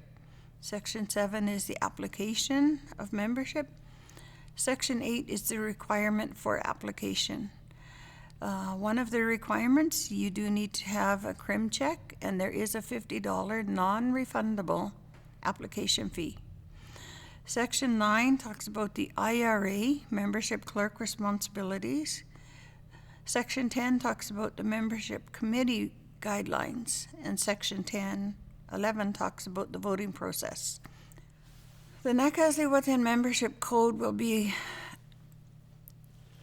have a membership committee that will sign off on an order in council, an oath of confidentiality, a code of ethics, and a conflict of interest guidelines. The Nakaslii Whut'en membership code will have a membership committee that will consist of 5 Nakaslii members 18 years of age and older who are appointed by Chief and Council, and they will sit on the committee for a 4-year term. The Nakaslii Whut'en membership committee will meet as needed to fulfill the duties required to determine eligibility and investigate concerns regarding applications. They will ensure that the applicants are present at the AGA, hire a voting coordinator, post results of the voting, and notify applicants of results.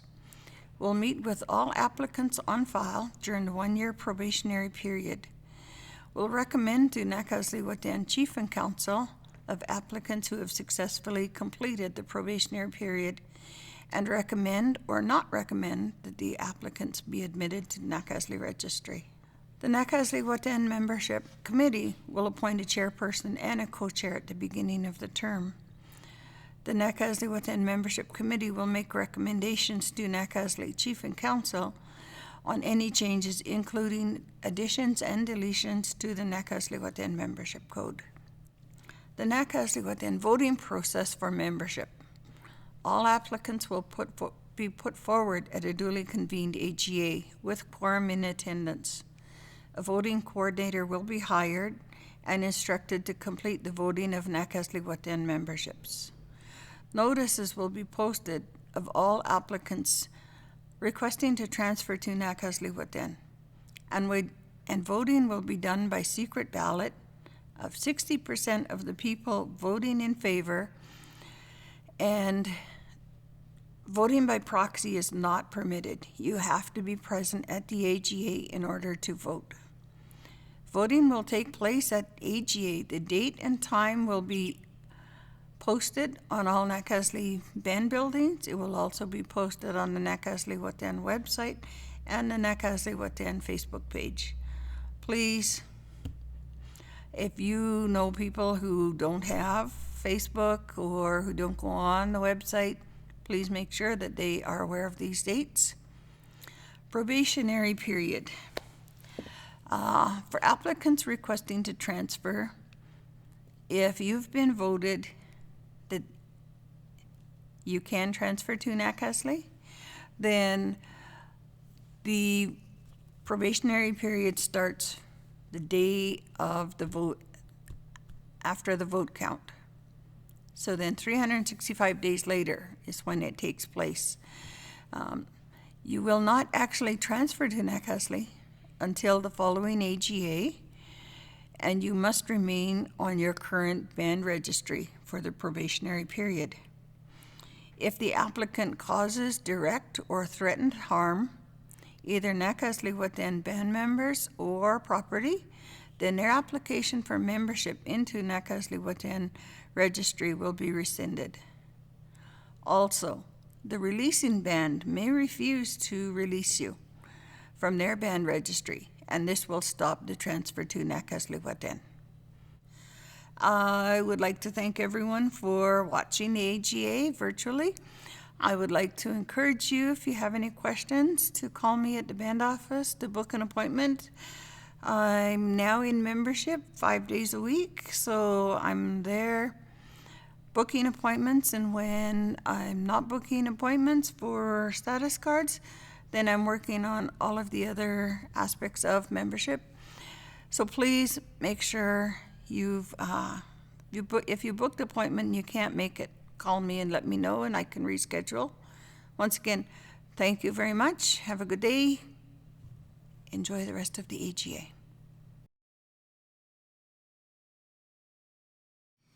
Hade Nakaslewatane, Nicolette Prince, say Suzy.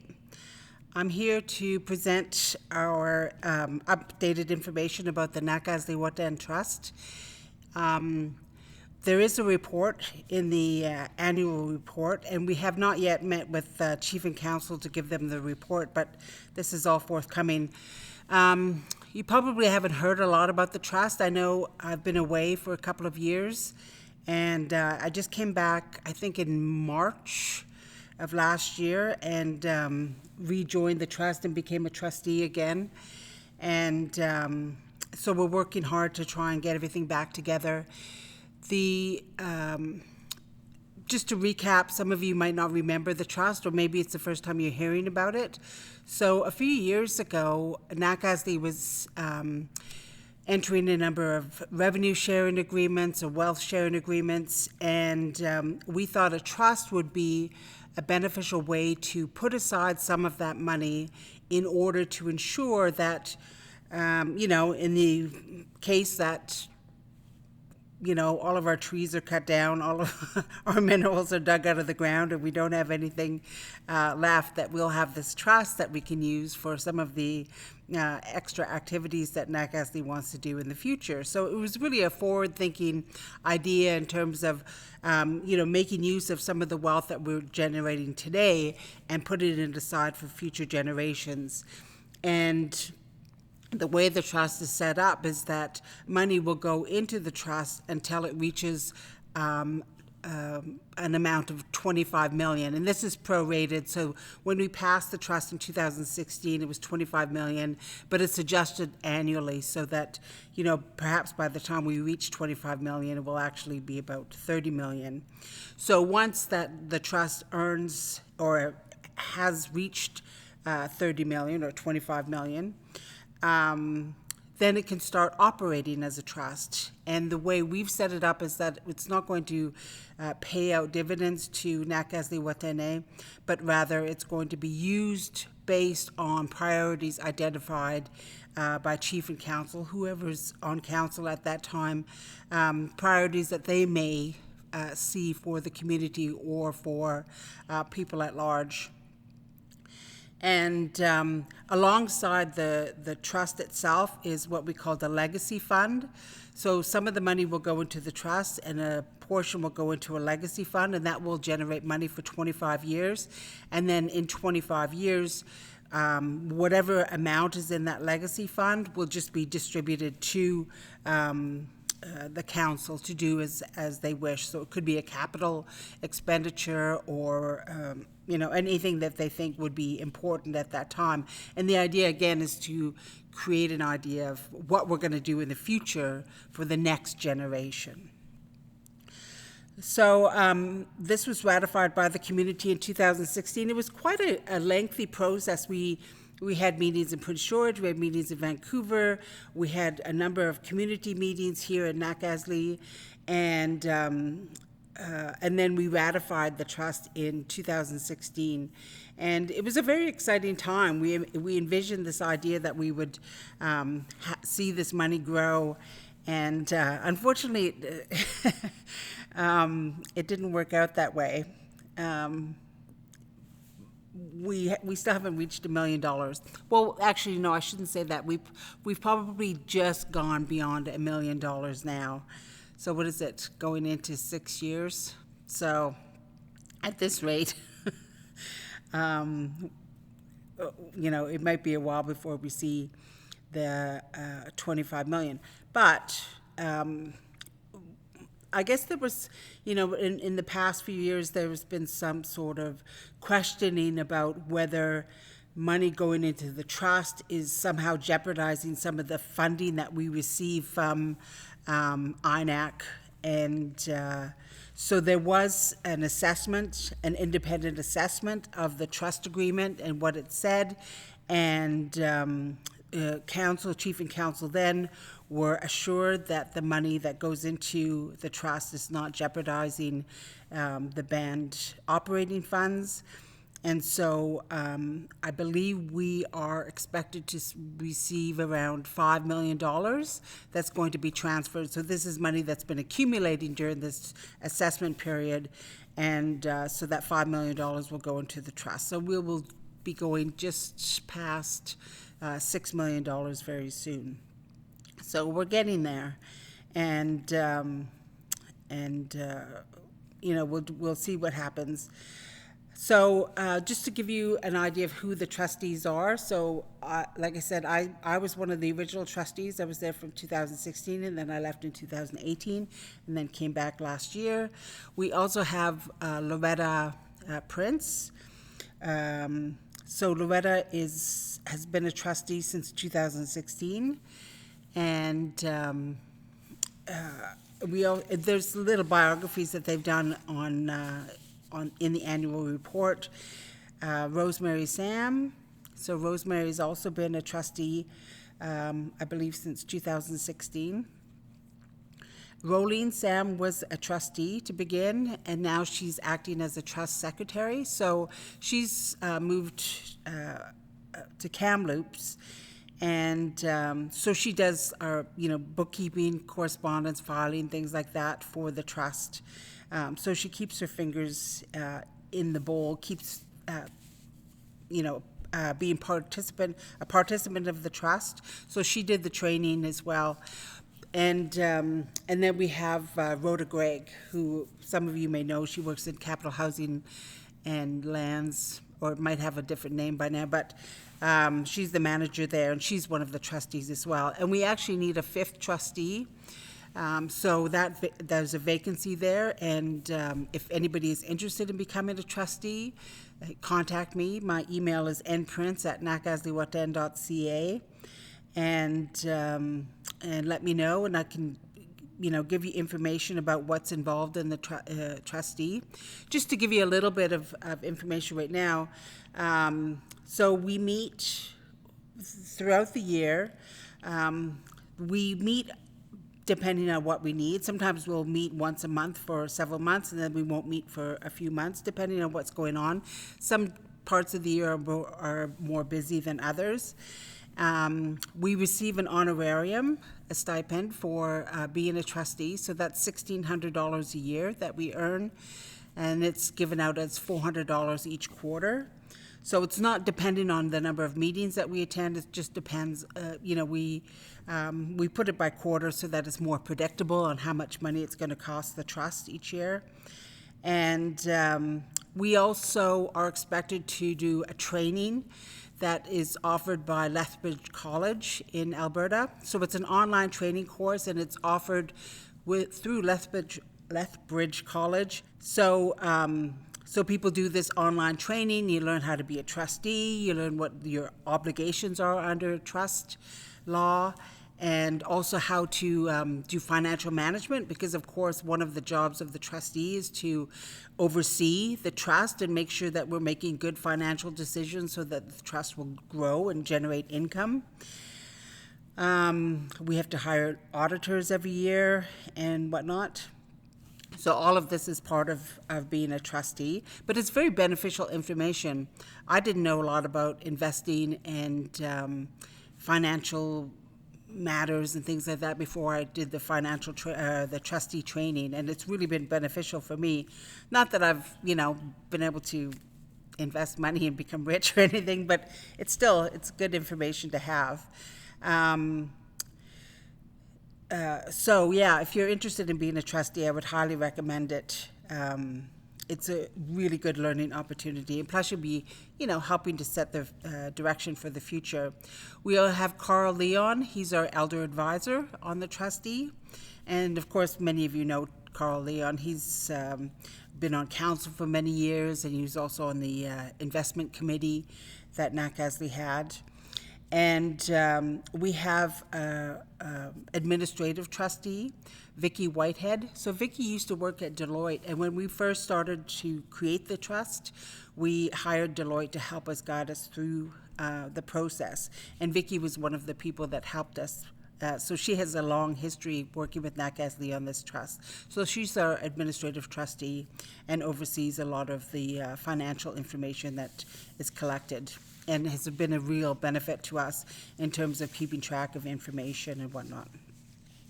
So we have a vacancy for one trustee. We also have a vacancy for the youth advisor. So if anybody who, I believe it's between 18 and 29, if you're age 18 to 29 and you're interested in this type of activity, then I'd highly recommend that you contact me and let me know, and we can talk about it and what's involved, and join the Nakasley Whut'en Trust. So I did a series of online information sessions and meetings in the spring of last year to talk about a variety of issues related to the Pathways Forward Agreement, and we had really good turnout, so hopefully some of you participated in those meetings.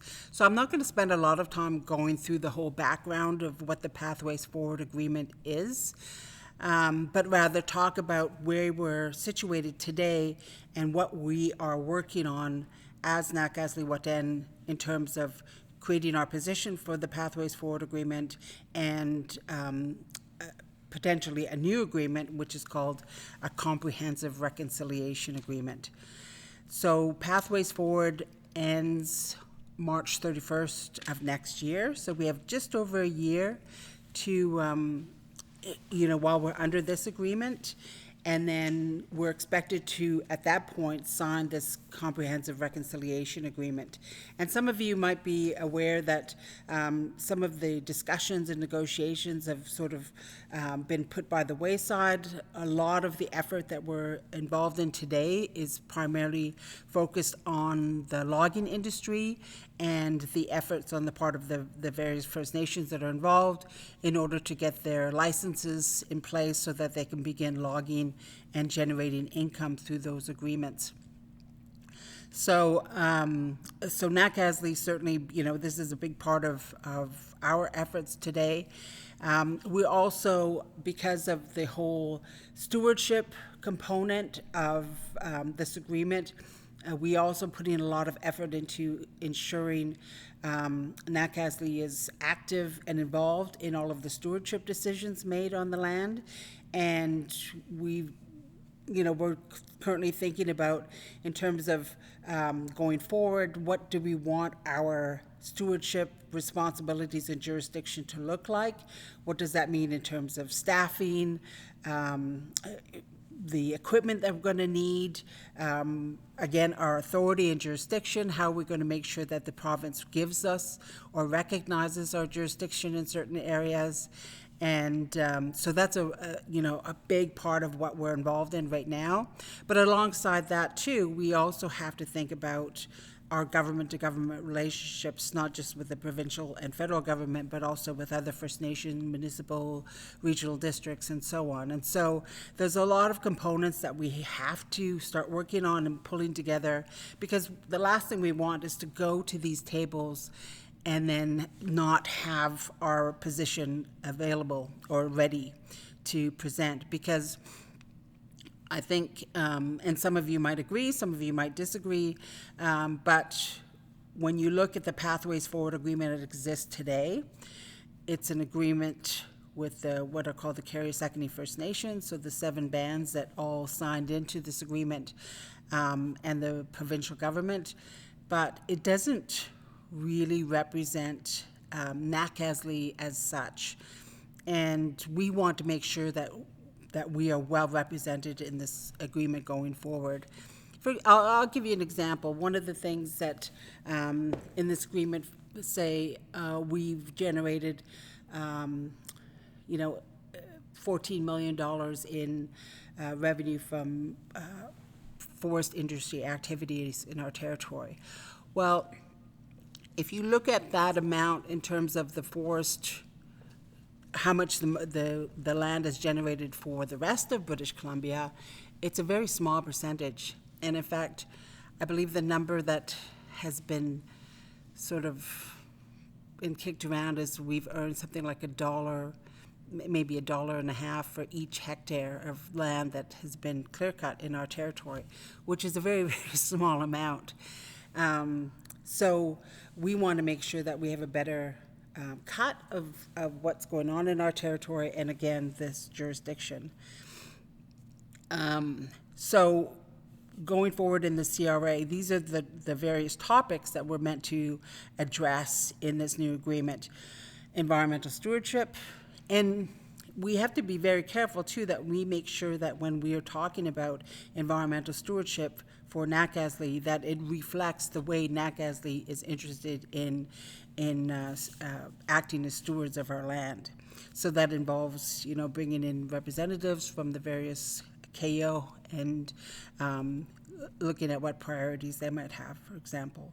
And of course, protected areas, habitats for various animals, the health of the waterways, all of these things that we know are very important to the health and future of our territory. So environmental stewardship, environmental assessment and regulatory review of major projects. So this is something that has sort of been promised through the, what is it called? The Declaration of the Rights of Indigenous Peoples Act. So what does that mean for Nakazi? How many people are we going to need to staff to be able to do this effectively? Right now, we have so many referrals that come through our Natural Resources Office, our KO Huwunline office, that we're not able to keep up and give every referral the attention that it needs. So what do we need to rectify that? Governance and decision-making, land selection and transfer. So, we want to increase the amount of land that fits under our direct jurisdiction. We have entered into a project with UNBC, and they have a class and a number of students that are helping to identify how much of our land has been alienated through different leases, outright sales of Crown land, agricultural permits, things like that, and so that we have a really clear idea of how much of the land has been alienated from us over the years, and then how much we need to make sure that we, that is transferred to us so that we can protect it for future generations. Fiscal relations, revenue sharing, and economic matters. Of course, the forestry and mining. Forestry, like I said, is very active. We have not had the same attention being placed on mining, but for Nakazi, that's an important feature because we have active mines in our territory already, and certainly there are proposals for others. Carbon, so this is carbon, I believe, in terms of carbon trapping and carbon credits. The water, and some of you might remember from the AGA a few years ago when we did this big presentation about the health of our watersheds in our territory and how perilous the health is. So we have to make sure that we're able to offer as much protection as possible. Socio-cultural matters, economic development, dispute resolution, and general provisions. So these are all of the things that we are meant to discuss in the upcoming Comprehensive Reconciliation Agreement. And we have to make sure that Nakazi is represented well in these presentations. When for example, if we have a priority of offering better housing, more housing, better quality housing, and so on, how much is that going to cost? If we get $14 million and we need $35 million, then is $14 million really what we need? No, obviously not. So, but we don't know. We haven't taken the time to do those assessments yet, and that's what we're involved in right now. There's also what is called historic issues. Now, I haven't been able to sort of pin down what that means in terms of as it exists as a chapter heading in the CRA agreement. So I know Nakazi, for example, with the barricade agreement, we're pursuing that under, outside of this agreement. So I'm not sure what else we might want to consider under historic issues. There's also what's called Regional Economic Development Initiative. So this was $70 million was earmarked by the provincial government to assist First Nations in regional economic development, $10 million per First Nation. So Nakazi, for example, has entered into an agreement with the Green Energy program here in Fort St. James.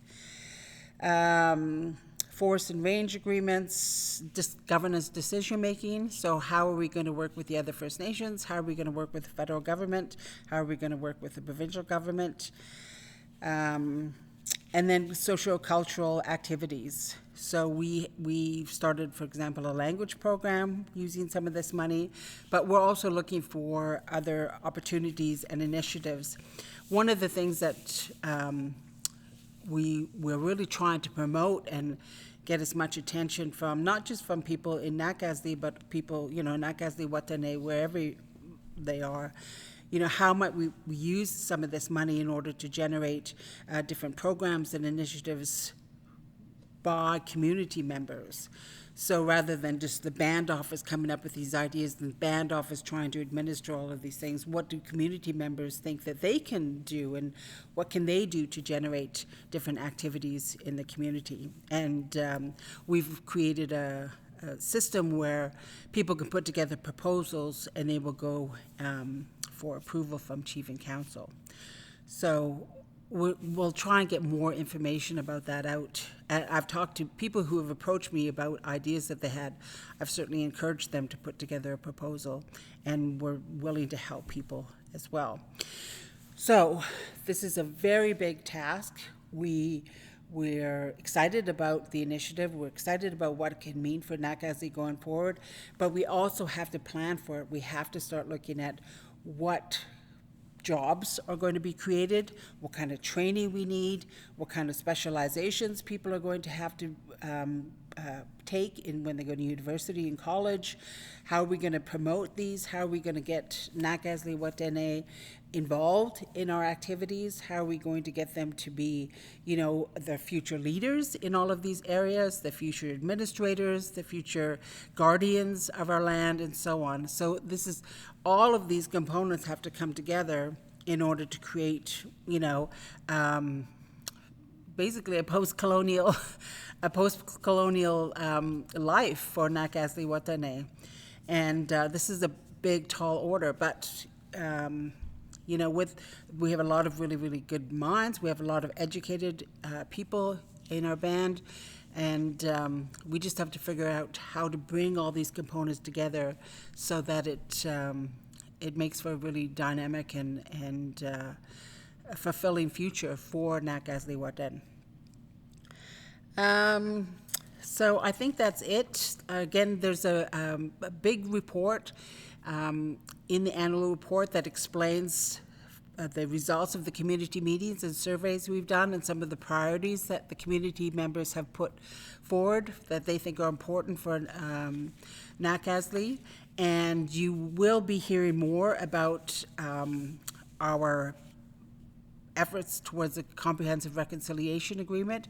We'll begin engaging with community members on these specific areas and hopefully creating some steering committees and other committees or focus groups that will help us sort of zero in on what kind of important items that we need to talk about, and we need to ensure our effective representation at these tables. Alyssa. Howdy everyone, my name is Rosemary Sam. I'm reporting as the manager for Yinka Huwunline, previously known as the Natural Resources Department for Nakazi. So as you may have seen, we're growing in our staff and also our programming and activities. Our activities that are growing are increasing in activities include the Fisheries Department and the Guardian program. As you'll see in our staff reports, their activities over the last year include monitoring and plan review with the community for the pipeline, the mines, the mining projects, and forestry plans. You may have seen that our department is working closely with economic development and for the Nakazi woodland license, so keep an eye out for meetings regarding that and for your KO areas that may be impacted by that license, and also other forestry activities throughout the territory. Our priority for the next year, or for the short term, is to implement the web-based portal system, which is a referral system that all of our members can access through the internet and access from home.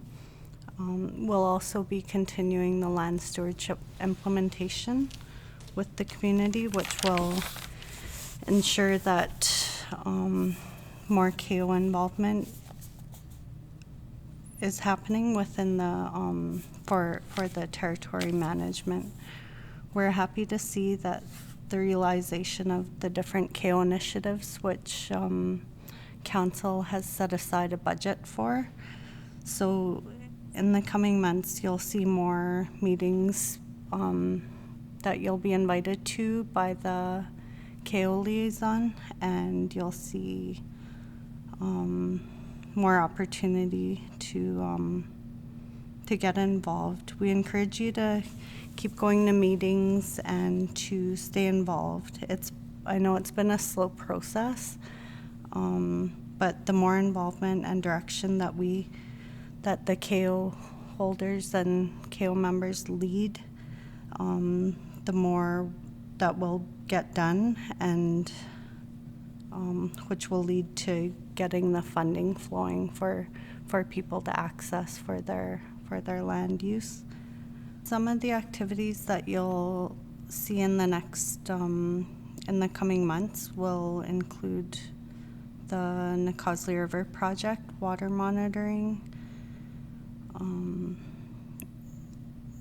You'll see that the Coastal GasLink project will be coming, the construction will be coming to an end sometime this year. The Stewart River Bridge was demobilized, and I think that'll be finished by the end of this week. So you're welcome to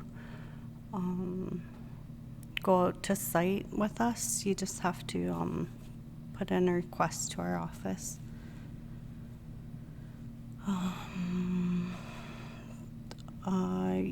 You'll see in my report that the Mount Milligan water option, the mine water options, was approved and permitted by the provincial government.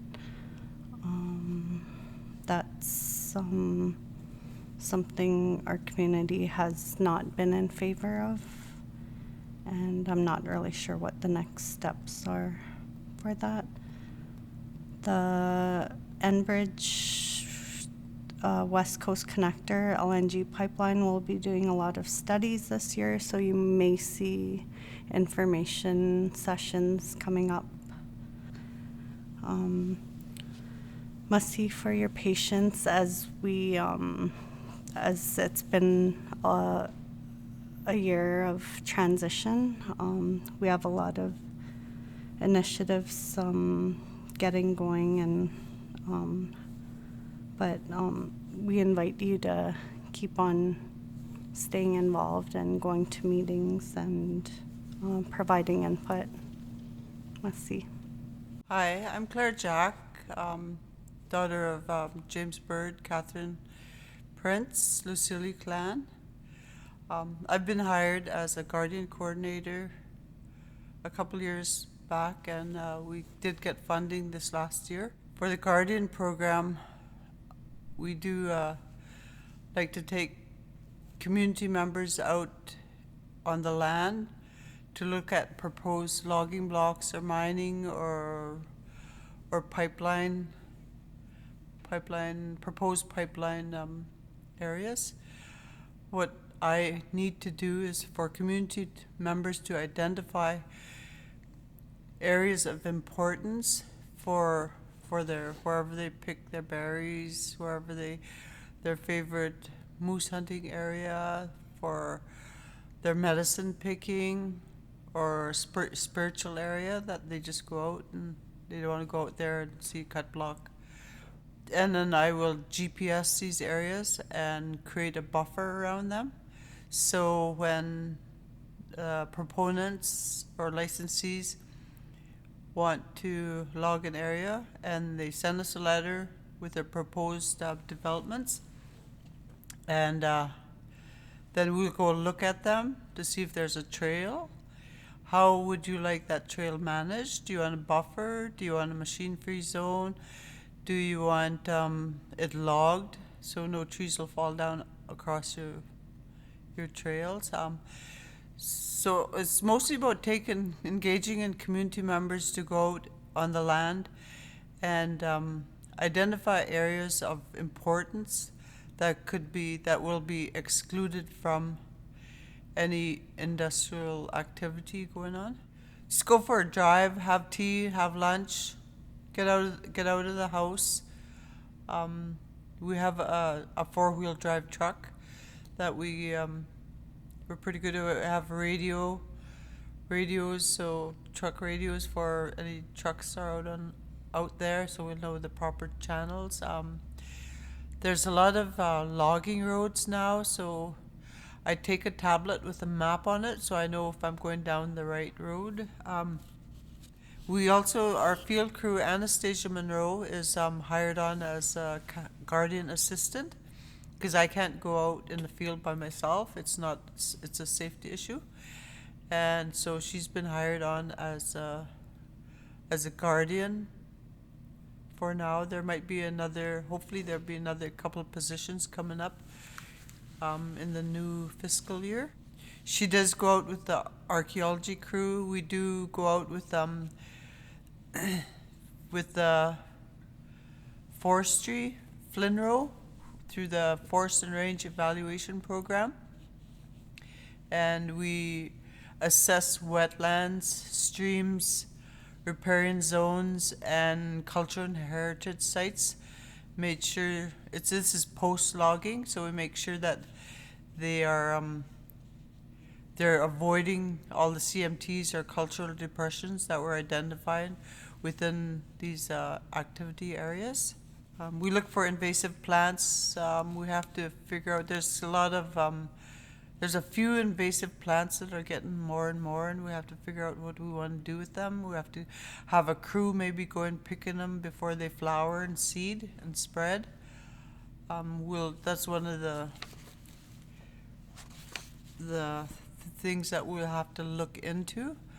We're now getting more into the caribou and caribou habitat protection areas. So we have to identify those caribou habitats, their migration zones, their calving zones, calving areas. So we'll have to get those protected from industry.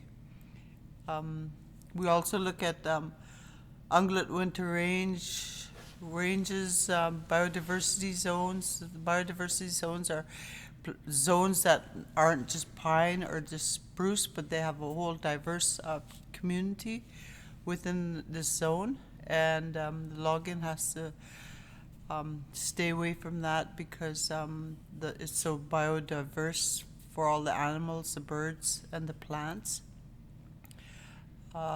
Look at the wildlife tree patches. Are they working? Maybe design the cut blocks instead of just one big polygon. We could design them so they could go in and out and have like debris piles left for the animals and critters to go from one end of the logging block to the other for wildlife sanctuaries. We do work with a few different, we work with UNBC. We have water temperature monitoring stations in, I think, 5 different streams, and it's a 5-year program. So they check the data, they download the data every spring and every fall for the next 5 years. So we go out with them, they send us a report. Also work with John Prince Research Forest. They keep us up on any grizzly bear / kokanee studies that they're doing along some of the kokanee streams. We help them, or we observe them collecting the hair, developing a bait pile, putting the barbed wire around the bait pile so we can catch hare. And John Prince Research Forest has identified quite a few different bears, mostly grizzly bears that go to that. They also have donated 4 wildlife cameras to the Guardian program, so we'll be setting up some wildlife cameras. So we already have set up a few, but we need to be setting up in the caribou habitat, caribou migration zones. If you have a trail or someplace that you're interested in setting up a wildlife tree camera, just let me know, and we'll go, me and the field crew or whoever we have available, we'll go out and set up a wildlife cam and we'll see what's out there. We work with the Peace Wilson Fish and Wildlife. That's anything, the Arctic watershed. We have Mark Thompson who does all the amphibian studies.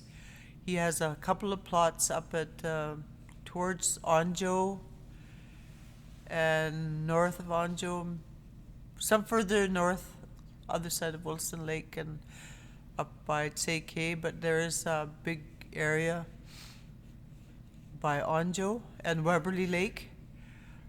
So one of our trips out to go meet him, we did come across a logging block, and we did see that they had their oil was spilling into the ditch, and Mark said that these waters were going right into these oil streaked waters were going into his wildlife study area for his amphibians.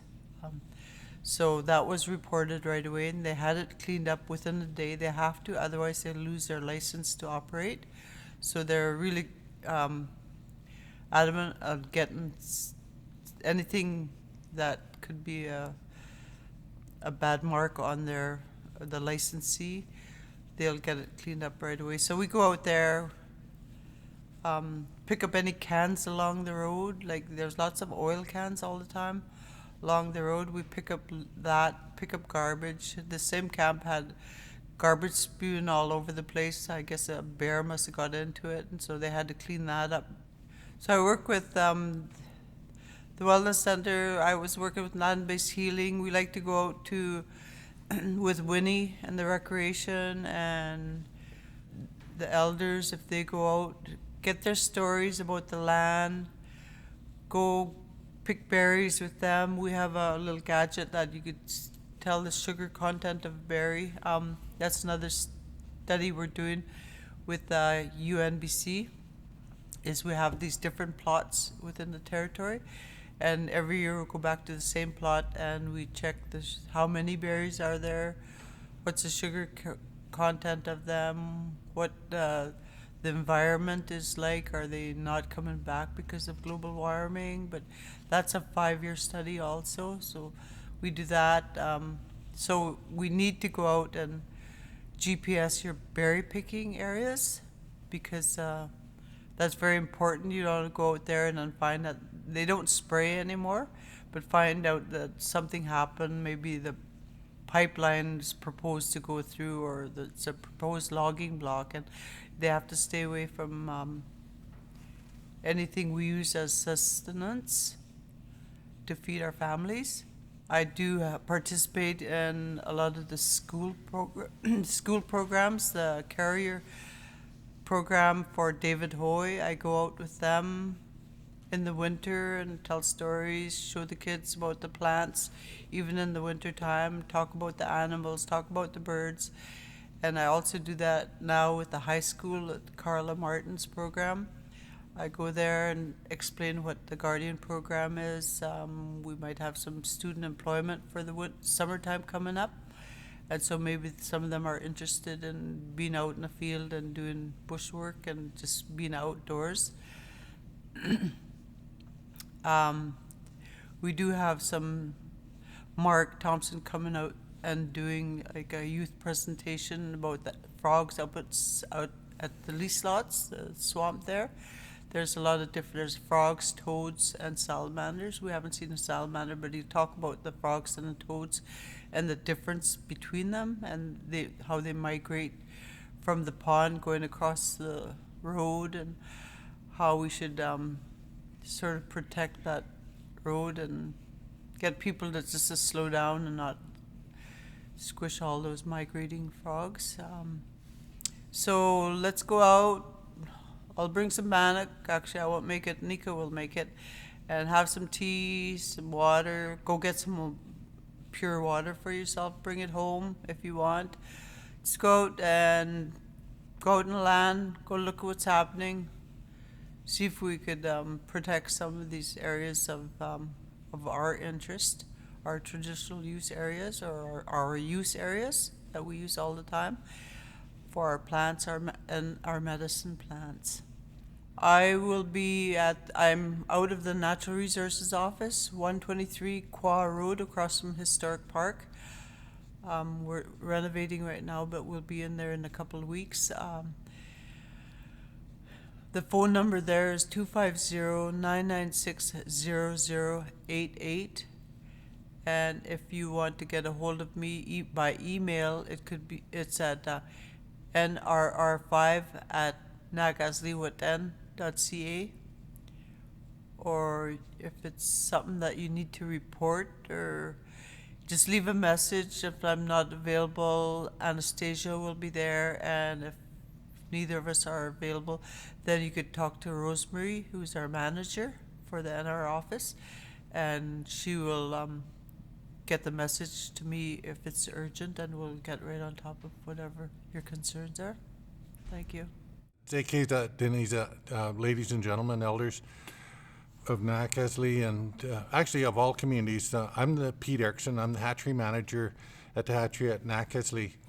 And it's been an exciting year. We started in the end of May last year, and we had the opportunity to hire seven technicians and train 7 technicians in running the hatchery, but also more importantly, going out onto the river, helping tag fish, catch fish, and then we harvested eggs. And we wound up with about 64,000 eggs in August over a 10-day period. And after we harvested the eggs, they were brought back to Nakasley each day and then fertilized and then put into our incubation trays. And we were really lucky that we had a great company out of off the island, Cryogenics, giving us a hand with Maureen Ritter. She came in and showed our crew how to best handle best practices, and also offered some really high-end skills in fertilization and in bringing in an enhancer that really boosts the amount of fertilization you get in an egg. So we managed to achieve 100% fertilization, and then after that it was just a matter of running shifts. And due to the fact that we didn't have backup power due to the chip shortage in the world with the pandemic, we couldn't get all our backup power system installed. So it took us running 24-hour shifts right up until, well, actually we're still running 24-hour shifts now. We finally got our backup power in January, and backup power also gives you an alarm system. So as we worked through, in November, we got to a stage where you're allowed to actually sort of move the eggs and check them. And we found out that we are still at about over a 96% survival rate, which is been an anomaly this year because other areas were having a much harder time. And then following that, we did our pick in November, and then our crew, keeping all of them, we had only planned on having approximately 4 crew for the winter, but we still had 6 crew on through Christmas. It's been a really exciting year because we just had the what's called a hatch pick, and that means our fish are hatching. It was something really cool because our whole crew has just been through the roof in the last month, and we've still over a 94% survival rate, and it looks like we're going to have between, I believe it's 64 and 65,000 salmon be ready to put into the ponds next month, and then we'll start feeding them. I believe it is around March 30th. So once we start feeding them, and we're not talking about fish farms or anything like that. What we've done is we catch the fish in the wild, we hatch them to give them a better survival rate. In the wild, their survival rate's about 8%, so we've got a 94% survival rate, and then we will feed them until they're about 2 grams, which is a really big minnow. And I'm sorry, Maureen, I'm not supposed to use the word minnow because there's all these technical terms for all the different stages of fish, and probably Jacob Prince will remind me also. But we're going to feed them up to about a 2 gram size, And currently, right now, we're just looking to get a release plan for Lake Stewart's. So there's options in the area. It'll be, we have Sauchi Creek, we have Huwunline Creek, Binche. We're looking at the history of the Nakasley River to see what it had in it. We also have the Kuzqua and the Tachi River, as well as the Middle River. So there's options for these fish. And right now, in developing this plan, we're looking at the next probably 16 to 20 years, because you're looking at cycles. So we're running at a 4-year cycle. And so we won't see the success of these fish until 4 years after March. And then when that year, they'll start their journey back in March, and they should come back into our region to where we release them. So in saying that, it's really hard to judge success. We can look at our success as a hatchery currently, and it's been going really well, but the real success will be 4 years from now. So it's an exciting time for Nakasley. We've seen zero fishing, more often than not. Most of the times we're asking our neighbors from the Skeena system for fish, and as far as the Tultan people up north. And it's really been a struggle for the last 20 years to try to get our youth interested in fishing, or even continuing a tradition where you see our elders begging for fish off the back of a truck. And that's not who we are. And so to be able to be part of this opportunity has been totally exciting. I personally didn't have any training in hatchery, so we've had really good luck working with the OH&S Nation Alliance and Norm Johnson. He developed the hatchery in the box that we're using. He's also provided training by us sending our crew down to Penticton.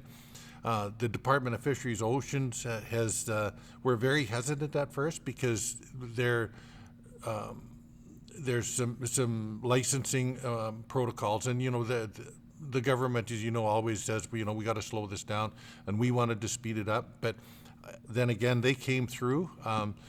We were lucky that we got some new equipment, so we have all of our own equipment now for the Nakasley hatchery program, and more importantly, this spring we'll be getting a new van. So we really got the equipment, we got the support of government, and especially the band. I want to really thank two big supporters in Lynn Leon and Chief Aileen Prince, but also my boss, Rosemary, because it's been an effort, and it's just been flat out support. And I really want to thank the community and thank everybody for the opportunity to be part of it.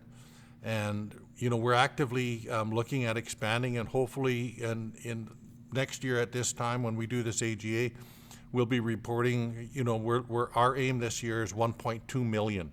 So this year, we're looking at 60,000, and we want to do about 15 times greater this coming year. So it's going to be a real opportunity, and we really want to get the youth.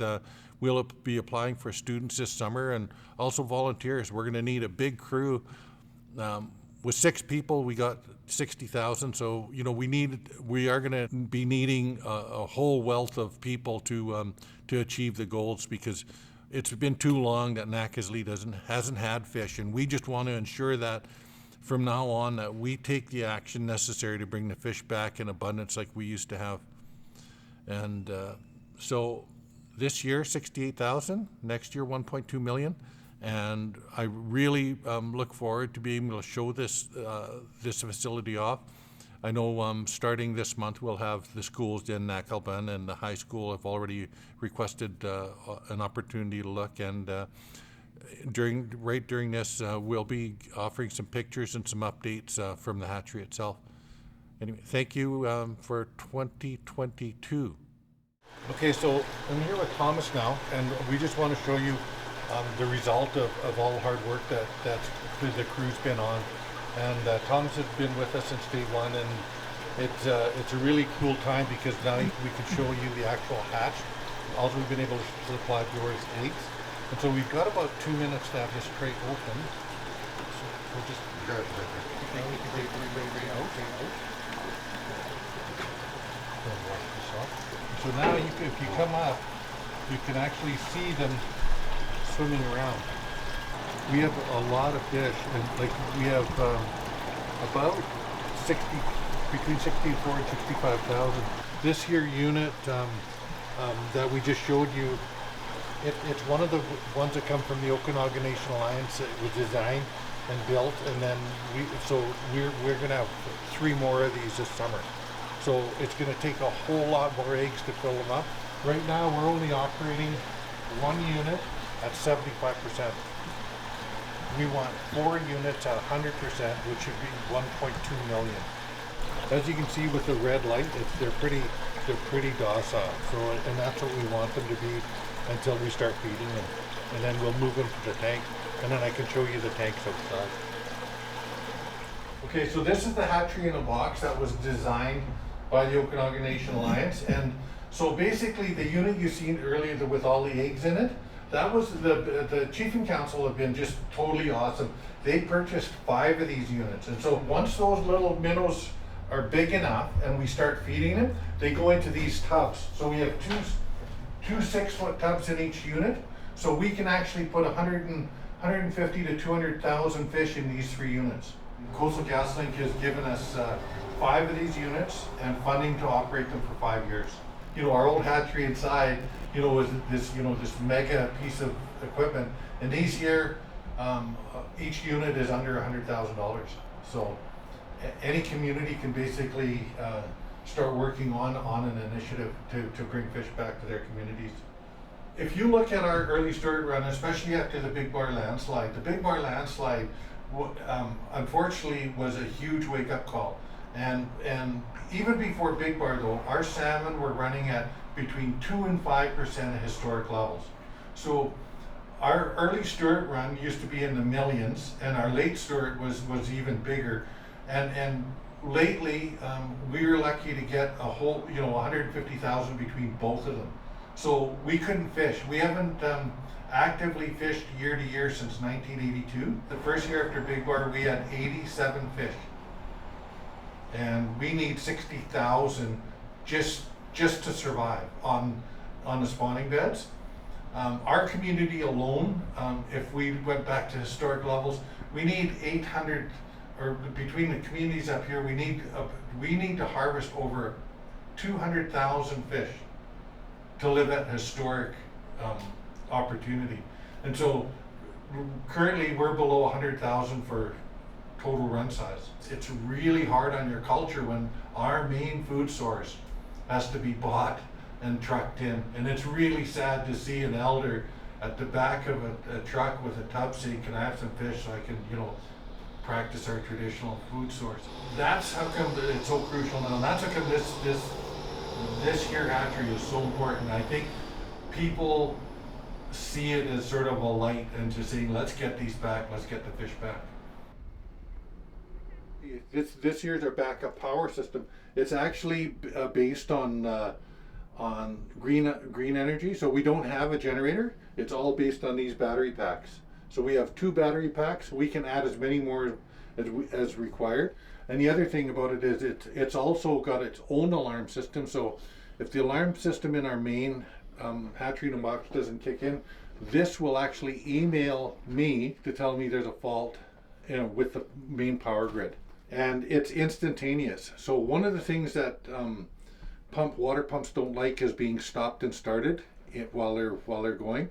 So this here, when we did the test, you didn't even notice it on the pumps. The water didn't. There was no fluctuation at all. It's instantaneous backup. And if we had to, then after 12 hours there's still no power, we can actually plug our battery system or our backup system into a generator and keep on going, and it'll also recharge the battery. So it's a really, really well-designed system. And like I said, it took us forever to get it. We had trouble getting the electronic parts from, I guess, all over the world, but it was 6 months, but it's here and it works. Hello, my name is Rhoda Gregg and I'm the capital manager. I took on this role in September of 2021. I'd like to give you a brief update on the projects that we are working on. Number one is the dog kennel. This is located beside the EOC on the Causley Road. It will be complete by June of this year. Number two, Nakalbun School expansion. Seiko Construction is working on this project and it will be complete by July of this year. It will be ready for the start of the new school year in September. Number three, the wastewater treatment facility. This is an ongoing project and we are partnering with the District of Fort St. James. The unpleasant smell from the lagoon will be a thing of the past. The freshwater project for the Nakazi community. We have done 3 test drills for sites with no luck. This is an ongoing project as well. The new skate park, New Line Skate Park, is working on this project. Anticipated start date for the shovels to hit the ground is in May of this year. Should be complete by the end of July or August. I have hired a construction crew for the Capital Department in October. Jessica Patrick is the construction manager and she has 6 employees on her crew. There's a Red Seal journeyman carpenter, a carpenter apprentice, a Red Seal journeyman electrician, an electrical apprentice, and 2 apprentice plumbers. 4 out of the 6 are Nakazi members. They are all in different stages of their apprenticeships and are signed up for school in the next year. They are working on various projects but are available to do call-outs if needed. Members will be direct billed for services. They are near completion of the natural resources building renovation at the moment. That'll be done in the next 2 weeks. We will be looking to hire a few more employees, so please keep an eye out for job postings. We are in the midst of a feasibility study for the new administration building for Nakazi. We are looking at a building with 60 to 70 offices, so all departments are back in one building once again, with the exception of the health department. The second phase of the project will be a new cultural center attached to the admin building. This is a very exciting project, and we are hoping to start this in the next 2 years. Please watch for community consultation meeting dates in the near future. We are also constructing 4 new elders' homes with a common building. It is located in the new subdivision on Mountain View Road. This is an exciting project as the new homes will have green solar power with battery backup, so if the power goes out, the elders will have power for up to 24 hours. We're also constructing 32 units in the next 2 years at the Mountain View subdivision. This includes 12 townhomes, 10 youth homes, and 10 more elders' homes. There's a PowerPoint presentation on this project coming up next. I'm asking that all members do the short survey at the end. We need to find out the needs of our members on reserve and living away from home so we can build homes to meet the demands. If you have any questions at all, please call me at 250-996-0011. Merci. Good afternoon, everyone. Welcome to this year's virtual AGA. My name is Sheila Caswell-Antoine, and I am the Housing Manager for Nakazi Whut'en. I have worked in the Housing Department for about 5 years and continue to learn and grow within this position. Our new Administrative Assistant is Melissa Corcoran. She has been employed with us for 3 months now and is doing a great job learning about our housing programs. Our Maintenance Supervisor is Herb Charlebois. He brings many years of knowledge to the table with regards to construction and maintenance and oversees our maintenance crew, Larry Sagalon and Jay Prince. Our current portfolio holders are Paul Bird and Nolan Sagalon. I am extremely grateful to be working with such an amazing team. Their hard work and dedication to our department is greatly appreciated. We currently have 58 band-owned rental units under our program, and with the capital plans to build 32 more rental units, we will have 90 rentals for our community members within the next 3 to 4 years. I would like to remind community members that if you are in need of a rental unit, you must fill out your application every year. If you do not reapply annually, your name will be removed from the list under the assumption that you are no longer in need of a rental. Nakazi also offers the On Reserve Subsidy Program for members who wish to purchase or build a home on reserve. This is a $50,000 subsidy that will assist members in acquiring their own home. Under this program, you must have good credit and be able to obtain a mortgage through the Bank of Montreal. You must also be in good financial standing with the band and have no money owing for rental arrears or any other debt owed to any other department. There is a wait list for this program, as the band offers 10 subsidies per year. We are looking at making some changes to this program to make it run more efficiently. This may include inquiring a pre-approval from the bank prior to being allocated a lot and the subsidy from Nacosly Chief and Council. Chief and Council have also decided to look at offering the subsidy to band members who wish to purchase a home, who wish to build or purchase a home off reserve. This is only in the beginning phase. Policy is being developed, and the application will be separate from the on-reserve subsidy program. Information regarding this process will be released once they are ready to roll out the new and exciting program. Renovations. If you own your own home and are in need of a renovation, there is a small pot of money that members can apply to receive in order to do so. You must be in good financial standing with the band, so it is important that you continue to make or begin to make your house payments on a regular basis. In order to apply for a renovation, you must write a letter to the Housing Committee and provide quotes for materials and labor costs from a reputable contractor. Building code must be adhered to. Due to limited funding, renovations will be limited to any health and safety issues and any structural issues which would extend the useful life of the home, such as a roof replacement. Please keep in mind that there is also a home renovation loan that members can apply for through the Bank of Montreal. I am also waiting for a call-out for applications from CMHC to access funding through the Residential Rehabilitation Assistance Program. Please do not hesitate to contact our office if you have any questions. Our phone number is 250-996-0011.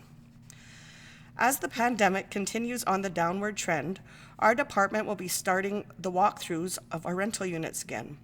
Please be aware that the tenant is responsible for any damages that are not due to normal wear and tear, as outlined in our policy and rental agreement. If you are in need of any repairs, please do not hesitate to contact our office, and we will create a work order and have it addressed in a priority sequence. If you previously called our office with a request, but it has yet to be addressed, please do not hesitate to give us a call to remind us, as we tend to be quite busy. We have experienced quite a turnover in staff within our office in the past couple of years, and have dealt with more than our fair share of medical issues. A work order may not have been created, or there may have been some underlying issue as to why the work has not yet been completed. While our staff strives to do a good job, sometimes things may get overlooked, so please call our office if there are any issues within your rental unit. In the upcoming year, we have several exciting initiatives we are working at having implemented. This includes educating members on home maintenance and the importance of having a maintenance schedule in place. We are also looking at ways in which we can improve our communication with tenants and community members by clearly defining roles and responsibilities of housing staff, tenants, and homeowners. In closing, I would like to thank everyone for their patience and understanding this past couple of years. It has been challenging to say the least. I would like to encourage community members to call us to discuss any issues they may have with regards to housing. There is always someone here during business hours to take your call. Our phone number again is 250-996-0011, and my work cell number is 250-996-3824. Thank you for your time. Howdy, my name is Tanya Prince. I am a member of Nacosly Whut'en and Samasiu. I am responsible for administering services and providing supports to Prince George Nacosly residents at the PG Satellite Office. We opened our doors on March 22nd, 2021, where we started from the beginning to provide a welcoming space at the PG Native Friendship Center. On the second floor, we have an office, room 203, and the adjoining room is the boardroom, room 204 and 205, to host community meetings. We hosted a successful open house on May 27th, 2021, where we had Nacosly managers set up info booths in the hall. We handed out swag bags to members. We had a meet and greet with Chief and Council, and we provided a barbecue dinner to go. I would like to thank Aileen, Councilors Jenny, Mark, Fred, and Murial, Colleen Prince, and her granddaughter that all helped. As well, Kenny Martin, Public Works Manager, for transporting the barbecue, setting up, and serving meals. On July 7th, 2021, we had a drum making course taught by Clayton Goche. The participants made a drum to join a drum group that has been discussed and hopefully will begin in the fall or after the hunting season. On July 26th, we had a meet and greet with Aileen and Pathways Forward Agreement Coordinator Nicolette Prince to share information and get feedback from members of PG. We had 11 members that attended and shared ideas and concerns. On August 26th and 27th, membership was booked with appointments and completed applications for the new Secure Indian Status Card. We plan to have Leona come again soon, or I can assist by scanning and emailing your applications to her. We had a meet and greet dinner in December with Chief and Council and had a full house. And then last week we had Culture Week where I received good feedback. We're currently planning an evening drum group, so stay tuned for more information. I encourage you to like our Facebook page, Nakaslii Whut'en PG office, to stay updated on events or meetings happening at our satellite office. I am very honored to continue this journey of helping and supporting our members that reside in the urban area of Prince George. Awetza. Thank you for watching the AGA reports. If you have any questions, please feel free to contact me at pgoffice@nakasliiwhut'en.ca or on my cell 250-612-2318. Howdy everyone, my name is Lori Moyes. I'm the Education Manager, and this is Keisha Thomas, the Education Assistant. Hello, I'm Keisha Thomas. I'm the daughter of Clementine Thomas and Marty Beto. I belong to the Lessard clan, and I have been in my position of Education Assistant for about 4 months. And I'm really enjoying it so far. Within education, we are expanding our post-secondary application process, where I will be reviewing completed applications with our potential students through a Zoom or phone call interview.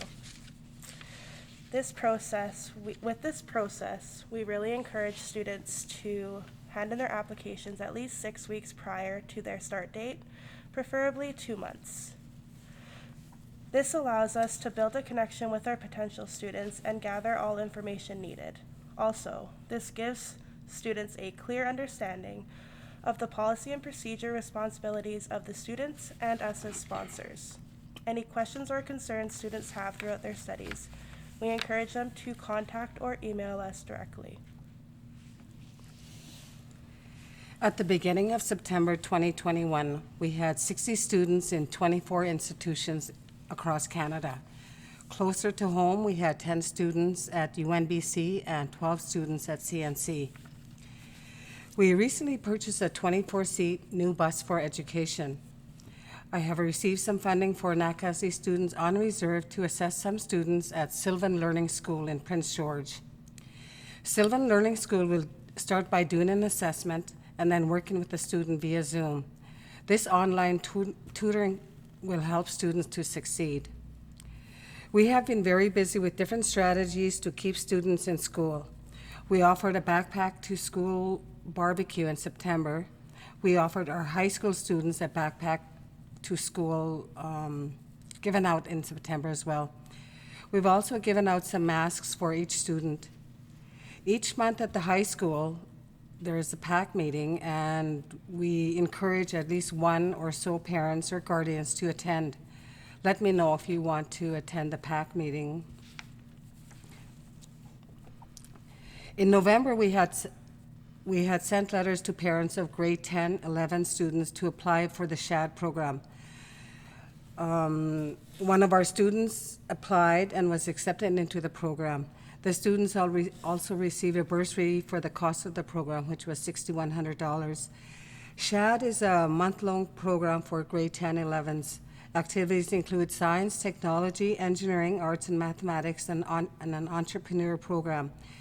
I looked at the website and some of the students call it a life-changing event.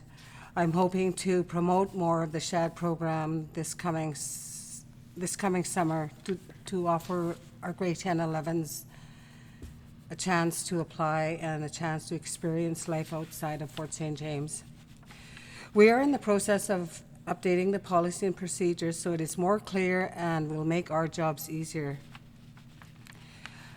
I've also helped parents, guardians with support letters for Jordan's principal. Please call us if you need more information on Jordan's principal. As parents, guardians, we always want what is best for our children and grandchildren. Education is one of the most important tools in life to help our children and grandchildren to become successful in life. How can a student become successful? It is up to us as guardians and parents to help. If you are needing help, please call us at the band office and we can help you to help the children. A student's guide to success. Keep up with your studies, make it a priority, do the homework, ask for help, set goals, use time management well, turn off the TV, the games, the cell phone, take part in classroom activities, pay attention to what the teachers teach, study in a group, and stay committed to your studies. So for more information, please contact us at the band office, 250-996-7171, extension 243. And my extension is 273. Thanks for watching. Take care and be safe. Hello, Nakasley. For those who do not know me, my name is Darnell Hunt, and I'm a 26-year-old member. I am from the Beaver clan, and my parents are Michael Hunt Jr. and Sharon Joseph. As of July 2021, I have been the Nakasley Employment and Training Manager in replacement for Amelia Stark, who has since left the organization. The Nakasley Employment and Training Department helps provide people in obtaining safety certificates, resume writing, cover letter writing, job action plans, job searching, trades exploration and funding, targeted wage subsidies, and we can help provide work gear once every 3 years for members. This year has been a great turnout given the circumstances of COVID-19 and its variants reducing the class sizes down to 8 to 12 from the regular 15 seats. We are ensuring the safety of our clients by sanitizing and cleaning after each course each day and making sure no one comes in sick or ill. Over the year of 2021, there has been a PowerPoint presentation made that you guys will have access to with the statistics of each class and the employability of each client that completed each course. Our average class completion was around the 65% mark, which I see as a pretty good success. That being said, just a reminder that if you sign up for a course, you are expected to show up to class or call us in advance that you will not be showing up. It's not fair to the other members who could have showed up that were on the wait list. If you do not inform us that you won't be showing up to class and we cannot fill your seat, it will be noted on your profile and you will have to come and meet me about your dedication to the next program you're applying for through me. There is still a huge work shortage in the economy with many jobs opened in and around our community, and if you're unsure on where to start, please contact the Nakasley Employment and Training Department and we can start with a job action plan where we take small steps on finding which career would suit you best. Let's hope for a progressive 2022 year for everyone, and if you have any questions or concerns, please feel free to contact me about our services. Thanks. Hello, my name is Trina Honeywell, and I am the Administrative Supervisor and have worked for Nakasley for almost 3 years. I will be doing the Emergency Operations and Occupational Safety Report on behalf of Vale Gaynor. To date, Nakasley has transferred the old recycling building into a shop and office for the Emergency Operations Center. We have begun cleaning up the yard and making room for storage cans as well as site for the new dog kennel facilities. The EOC has also accumulated a good amount of firefighting equipment and is adding to the stock steadily. This includes water tanks and trailers. In 2021, we received $250,000 in grant funding through the CRI, which is the Community Resilience Investments from First Nation Emergency Services. This was to build fire guards, fire smart homes, and Nacosly buildings, as well as purchase equipment and tools for the community. This year, we are approved for $200,000 in additional funding by FNES for further work on fire guards. $50,000 of this funding is allocated to fire resilience for more homes and buildings on Nacosly starting in the spring of 2022. As of September 2021, Nacosly administration has incorporated an Occupational Health and Safety Committee. The committee is made up of employees from each of our various departments. The Occupational Health and Safety Committee assists all Nacosly businesses and entities with their physical health and wellness, as well as any workplace incidences that may occur. We also make recommendations concerning any health and safety rules that we think need to be fixed or updated. If you have any questions, feel free to phone the administration at any time. Thank you. Hi, my name is Karina Coutre. I manage the Nacosly Whut'en Childcare Center and Nacosly Whut'en Aboriginal Head Start. This past year has been a hard year with the COVID pandemic. We learned new ways to communicate with our parents, co-workers, children, repairmen, and the community. At the beginning of every week, we ask parents all questions on travel and if any exposure or close contact to anyone that shows any signs or symptoms of COVID-19. If they have traveled out of the area, such as Kamloops, Kelowna, Vancouver, then their children need to stay home for the 14-day required to see if they show any signs or symptoms. We do temperature checks on all children's staff every morning, and this will continue until COVID-19 is no longer a threat to our children's staff and community. We now have the Hi Mama app in our center to communicate with our parents and guardians on their children. Staff send reports through the app on how their children are doing daily, and parents, guardians can respond to the staff through this app. Parents, guardians can email or phone me directly when they have questions or concerns, and these are dealt with immediately and reported back to our parents and guardians. We realize that some of our parents haven't been into the building that their children attend. We have been talking about this, and I believe that we will be working on a parent-teacher night so our parents can take a tour of the building. We will be contacting parents and guardians on this and how it's going to work. Safety of our staff and children are priority. We had gotten used to having our parents, guardians attend all of our celebrations such as Christmas, Easter, Mother's Day, Father's Day, etc. Luncheons or dinners, we can't wait until everything gets back to some sort of normal. We have put in new playground equipment at the center. We decided to keep our old playground equipment and do repairs on them. We are just about finished, but with COVID interrupting all the time, it's a slow process. No one is allowed into the building unless it's after hours for any repairs or anything we don't want to expose our children and staff to. I have Darlene Prince, who is our ECE IT floor supervisor, and she's been with the center since July 2nd, 2001. We recently celebrated her 20th year with the center. Lonnie Abbott is our EC Aboriginal Support Child Development Worker, and Lonnie has been with us since March 9th, 2020. Lonnie works with our children who are needing extra support at the center. Amanda Price is our ECEA. She's been with us at the center since June 28, 2019.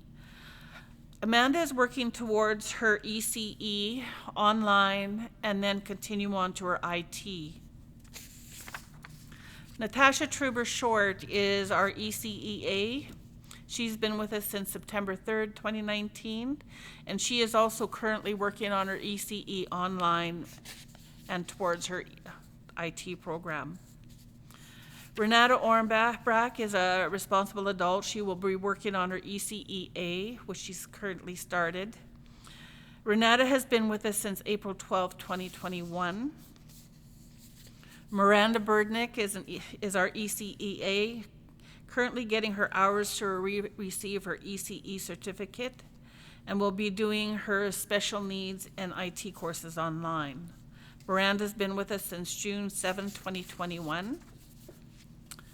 Ramona Joseph is our in-house elder for both the Childcare Center and the Aboriginal Head Start.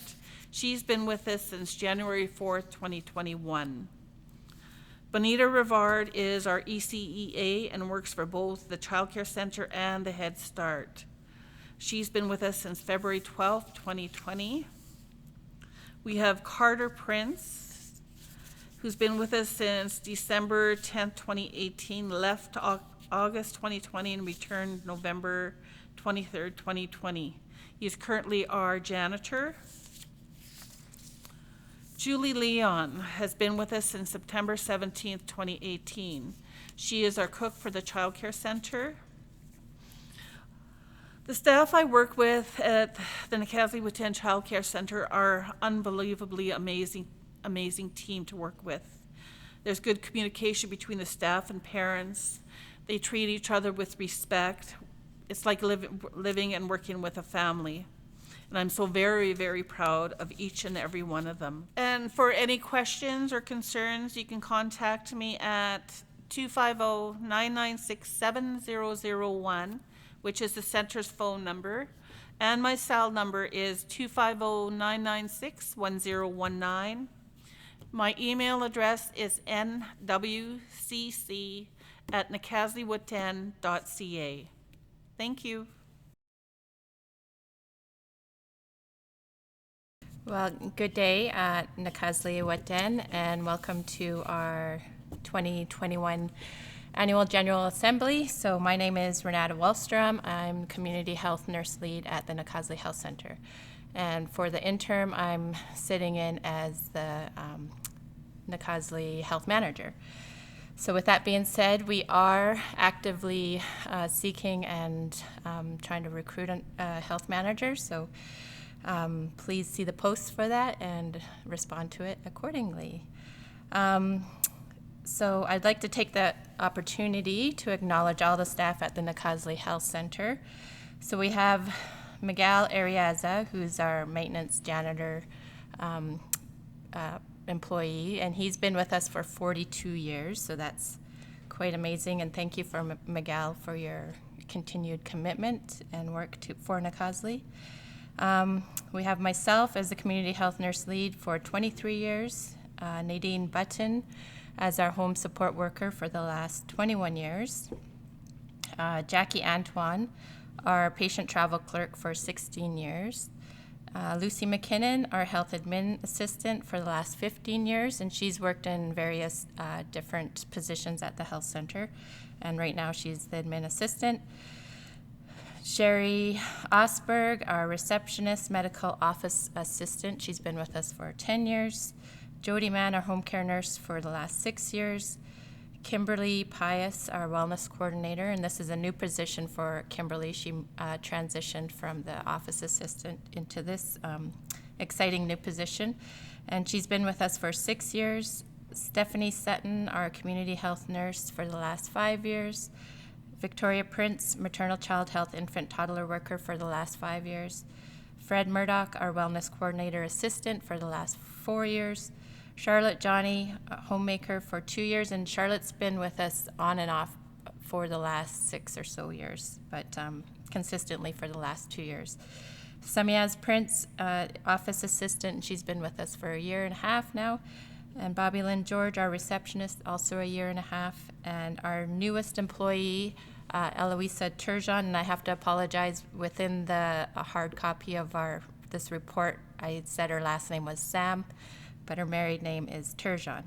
And she's community health nurse, and she's been with us since October 21.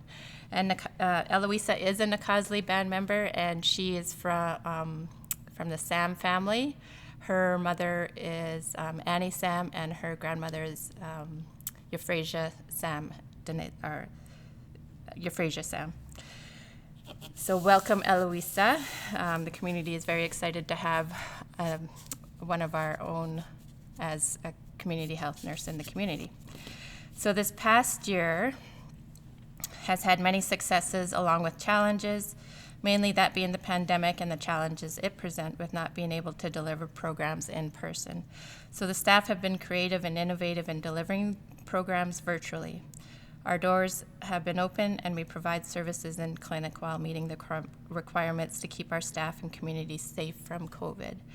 So we are grateful to our Nacosly community for understanding and taking the measures themselves to remain safe. So we'd like to extend our sincere condolences to the families who have lost loved ones over the past year. They remain in our hearts forever, and all have left lasting legacies that we hope to carry forward. The 2021 year began with hope as the COVID vaccine arrived and we were able to administer to Nacosly and surrounding communities. A vaccine report that was released January 13th states that within the Ominika overall area, so that includes Fort St. James, Fraser Lake, Vanderhoof, and Vanderhoof Rural, that 16%, not 16, that 76% of the people received their first dose, and 72% received their second dose, and 16% received their booster or third dose.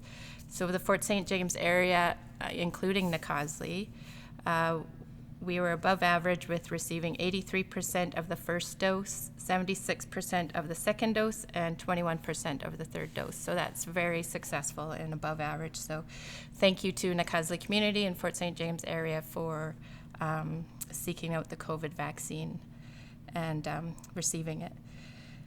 Our health center team continues to work together to make COVID vaccine clinics a success. We will continue to offer vaccine clinics each week. So you can call the health center to schedule your appointment, or you can call the Fort St. James Health Center to schedule in there if you're unable to make any of our clinics. At the moment, we are busy handing out and have available the rapid home tests. So if you are in need of that, you can just give us a call at the health center and we can have that delivered to you or arrange for you to pick it up in a safe manner at the health center. So the rapid home tests have been successful in allowing us and informing clients on how to isolate sooner because they have the results immediately within 5 minutes of taking the test. And just be mindful that you need to, for it to be more accurate, you need to have symptoms for up to 48 hours. So we are, like I mentioned, we are currently seeking a health manager and we'll have that posting open until the position is filled. I've been sitting in the interim health manager since December 2021.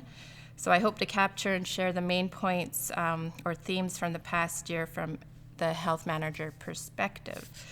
So the Nacosly Health Center has made some shifts and adjustments to the organizational chart. The chart is included in your booklet that you'll be receiving. As some staff shift into new positions or take on an expanded role with the new responsibilities. The health center administration works hard to support all staff to succeed. So with the new year, we are hopeful and excited to be able to deliver programming and services in person.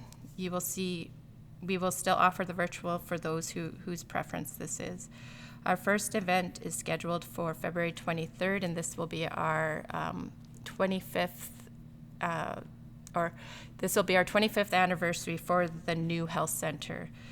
It will be at Nacosly Health Fair, and the theme is Your Health and Happiness is Our Health and Happiness.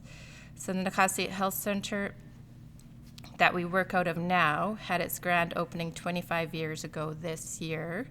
The health center had moved from the lower road to its present location with a whole new building. So 25 years ago, if you recall, Donna Norman and Joanne Alexander were the community health nurses at that time. They both have since retired, and Beverly Prince and Aileen Antoine were the community health reps at that time. And I believe Artis Fonda was the receptionist. So that just shows the expansion and the growth that the Nakazi Health Center has experienced over the last 25 years, because now we have up to 15 to 18 staff members doing various positions. So we hope to be able to utilize February 23rd as a day of celebration for much progression and growth in the health center. Each year presents new challenges for health. However, each year Nakazi Health Center works hard to do our best to meet the community needs. With that being said, we're presently working to achieve community engagement for our 10-year health plan. We have a survey circulating and available for Nakazi members to complete. So this is if you're on or off reserve or within Fort St. James or out of town. You can fill out this survey. When you complete a survey, your name is entered into a draw for a chance to win a $250 gift card, a Visa gift card. Two of them will be available. So when you complete the survey, your voice is put forward to us. We get to hear from you what you want to see in health over the next 10 years. So dream big and ask big. This is an opportunity to have your voice heard to be implemented into our health plan. We want to be able to meet you and your needs where you're at. So please complete the survey before March 2022. They'll be available at the upcoming health fair on February 23rd. It can be completed online through our Facebook page, so there is a link at the top of the Facebook page where you can click on and complete the survey there, and your name will be entered into the draw also via that way. We do have paper copies available at the health center. If you need a copy, we can arrange to have it brought to you. We did deliver house to house before Christmas, so if you missed out on that, please grab one at the health center, or we can arrange to have one brought to you. We do need to hear everybody's voice in this. It's very important. Your voice is important.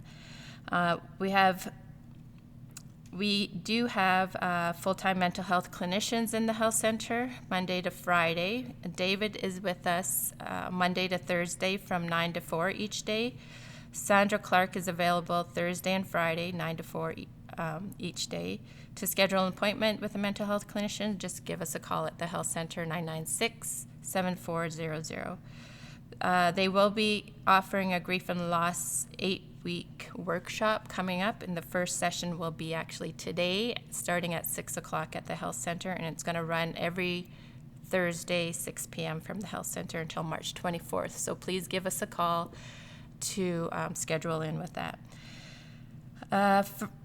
An exciting initiative that we've been working on over the last year in partnership with First Nations Health Authority, our neighboring communities Binche and Tache, is the First Nations Primary Care Initiative.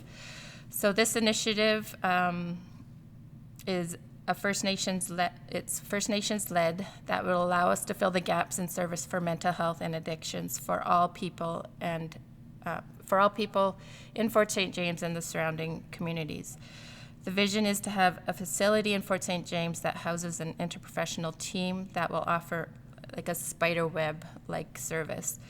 That will be all connected and supportive to the individuals and their family and community. Amongst this team will be traditional healers, knowledge keepers, a nurse practitioner, both with mental health and addictions focus and specialty. There will be a physician who will be very supportive of the OAT program, which is the opioid antagonist treatment program. We'll have social workers and mental health clinicians. This wellness center will work together with each community's land-based healing program, so very much tied in with traditional healing and the land that we live on. This initiative is very close to the beginning of renovations and advertising of positions. So we hope to have renovations started in April 2022. We hope to have doors open October 22nd, and between April and October, we'll be recruiting and retaining the interprofessional team that will be housed in this building. The role that the integrated team will do is fill the gaps in service that pertain to mental health and addictions. Our community members do not deserve a side of our desk sort of mental health and addictions care, and our hopes are that this specialized integrated team will deliver the quality and equitable care our members deserve. I would like to acknowledge all past employees of Nakaslí Health Center. We got to where we are because of your commitment, your care, and contribution during your time with us. So, Masi and Snachalia. In November of 2021, a longtime and valuable employee announced that she was departing us, Liza Sam. She had been employed as a community health nurse in Nakaslí and is a Nakaslí band member for the last 21 years.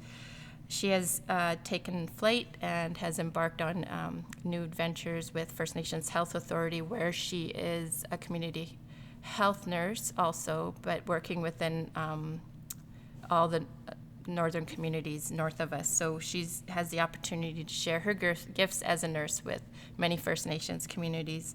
And again, Snachal, yeah, Liza Sam, and so grateful to have had you home for so many years, but very excited and grateful for you to share your gifts with so many other First Nations communities.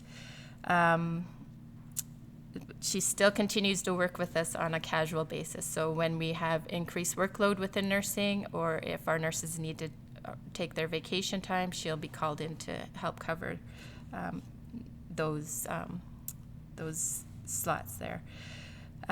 So Tabe Masi, and well wishes to everybody, and stay safe. And if you have any, looking forward to your questions in the next coming days. And again, thank you for all that you have done to stay safe. And please fill out those 10-year health plan surveys. We need to hear what you want for Nakaslí within health. Okay, thank you. Hello, my name is Jody Mann, and I am the home care nurse team lead for the home care program at the Nakaslí Health Center. I work Mondays, Tuesdays, and Wednesdays, and my role at the health center is to oversee the home care program, to develop client care plans, and develop the home support team schedules. I work alongside Nadine Button, who is our full-time home support worker, Charlotte Johnny, who's our full-time homemaker, and as well as Stephanie Sutton, one of our community health nurses who assists me with community members needing nursing care in the home care program.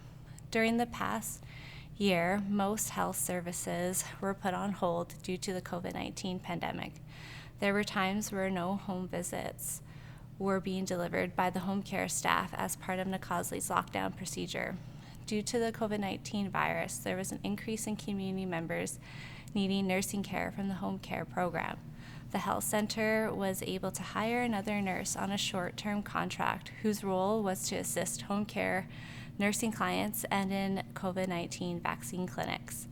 Nursing efforts were largely focused on testing for COVID-19, providing care and education for those families who were on isolation from COVID-19, caring for community members who were discharged back to community post-COVID-19 infection, working in mass COVID-19 vaccine clinics, and developing COVID-19 policies from First Nations Health Authority and Northern Health that allowed staff to provide services in the community again. Home support employees were given job tasks such as meal prep and delivering client care packages to the community members' homes who were on isolation. It has only been in the past few months where we have been able to restart our programming again and offer services on a regular basis. Our home care program is continually being reassessed and developed to better suit the needs of the community, with keeping in mind our purpose is to promote, prevent, and protect the health and culture of the community members through our services offered within the program. We have faced staff shortages during the COVID-19 pandemic and still continue to work short-staffed. We are hoping to expand services to the community this year based on the hiring of qualified individuals for home support services. In order to be assessed for the home care program, referral forms can be completed by a family physician, hospital staff, or community members. These forms are located at the medical clinic, hospital, and at our front reception. The forms are then sent to myself for an intake review. The referred individual will be contacted to set a date and time for an initial assessment with the home care nurse or support nurse. This is to determine their eligibility for services provided within the home care program to develop a care plan that best suits the individual's health care needs. Services which are currently offered through the home care program are as follows: nursing services, home support, homemaking, a home care breakfast program, a medication compliance program, weekly elders' teas, and a foot care clinic. You do not have to be eligible for all of the services to be admitted into the home care program. There can be factors that might delay or affect admission to the program, such as current client care load. Some client care needs are higher than others, and therefore those individuals may take more services, more time from the home support team, and limited staff available to deliver safe care. Thank you for taking the time to listen to me today. And if you have any questions regarding our home care program, please don't hesitate to contact me at the health center. Good morning. We are the wellness team at the Nakasley Health Center. And I am Kimberly Pius. I'm the wellness lead. I started this position on September 13th. So I'm still learning and going and moving forward, and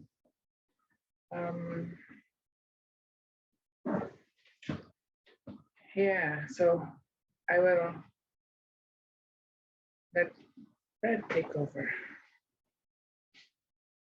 I'm Fred Murdoch. I'm a wellness assistant with Kimberly here.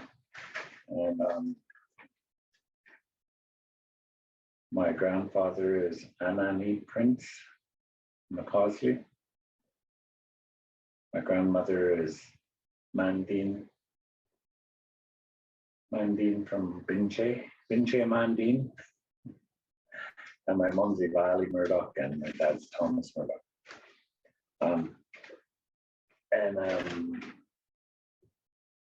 Massive Beaver Clan. Here with wellness, I work with people to send people to the detox centers, work with applications and referrals, and some counseling, drive people to detox, and show some people a family to Williams Lake for a treatment center there. And we did traditional medicines for when COVID hit. We were doing traditional medicines and delivering food, delivering the medicines, and checking on people. The health center, we divided up all the people on the reserve and got their phone numbers, and we checked in on them every week to see how they're doing. Just because of the COVID isolation, even if they weren't sick, we phone them and see how they're doing. Mental check, and we did lots of medicine harvesting. Two of the people that came with me most of the time, three was Maggie Morris, Diana Morris, and Henry Pius. They did a lot of work collecting medicines with me and preparing the medicines, and we had a real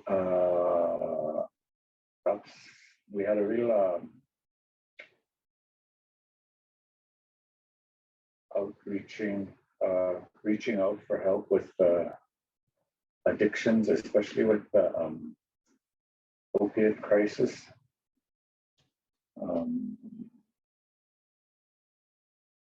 It was really busy here, and continues to be.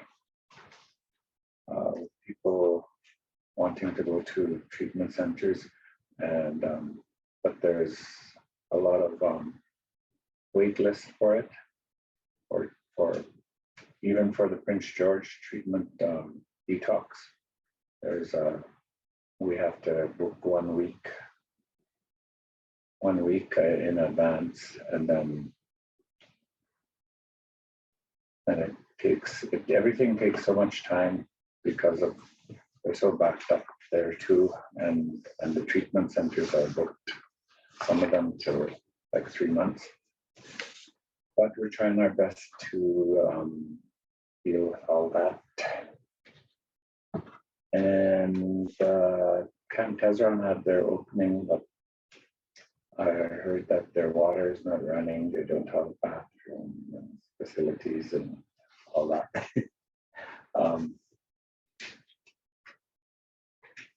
And every Thursday we join the Zoom with, we've been doing a lot of Zoom because of COVID. There's no like person-to-person meetings and stuff like that. So every Thursday we do a wellness, Northern Sky Traditional Wellness Circle. It's with the FNHA, First Nations Health Authority, and it's really good. We do it from 10:30 till 12, and that's really informative because they have different speakers and knowledge keepers on there, and we talk about medicines and potlatch and traditional things. We continue to support clients to start the treatment process, and we're still like we did Cultural Week last week in Prince George, and it went really well for us. Did medicine pouches with the people there, and it's really it was really informative for them to know that we're here to help. Did a virtual cooking show last year with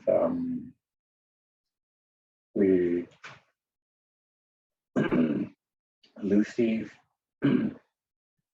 put me on video, and we did packages of 15 grocery packages, and people came into the center, picked it up, and then they followed me on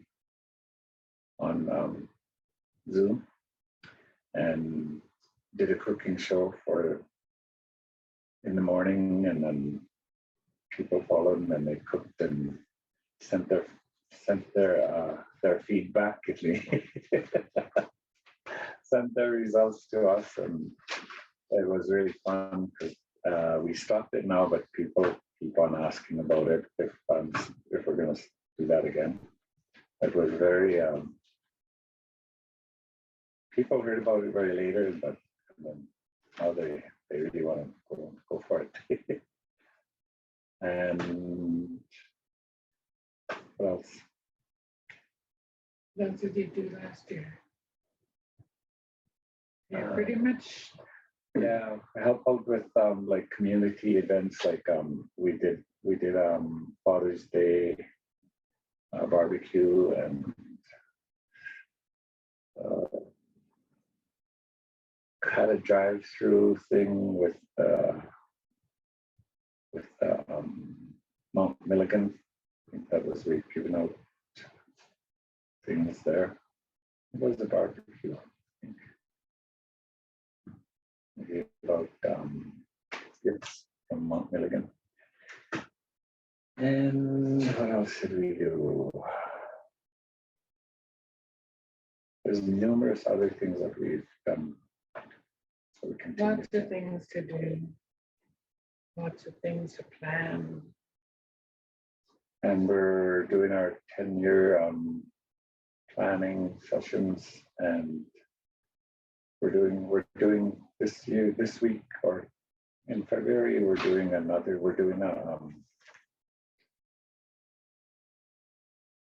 whatever we've got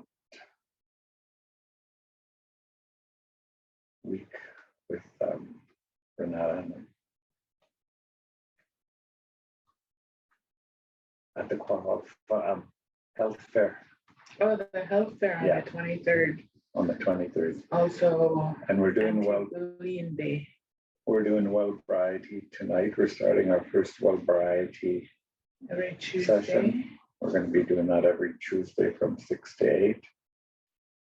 And tonight we're going to serve them a dinner, and then it's going to be input info. And I've been taking courses with loss and grief and IFOT training, indigenous focused orientated therapy. And that was in Smithers. It was a 1-year course. Every second month went down there to Smithers, and it's a very interesting and very informative course. And taking different courses on Zoom and webinars for our just bettering ourselves with counseling for people that need it.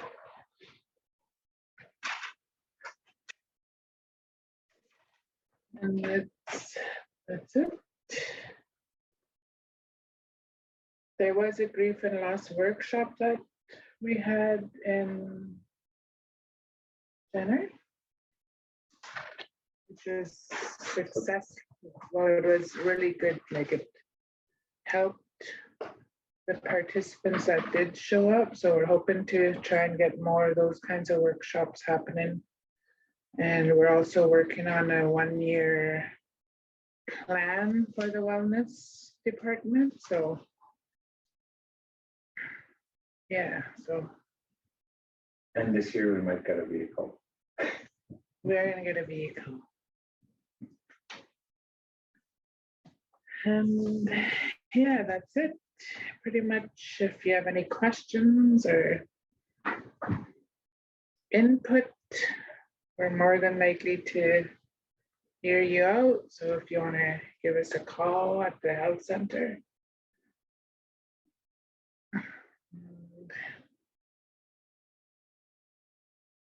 We would like to send our condolences to all the families that have lost their loved ones over the past year. Over the past 2 years, and been really tough. It's tough for all the families and in our surrounding communities.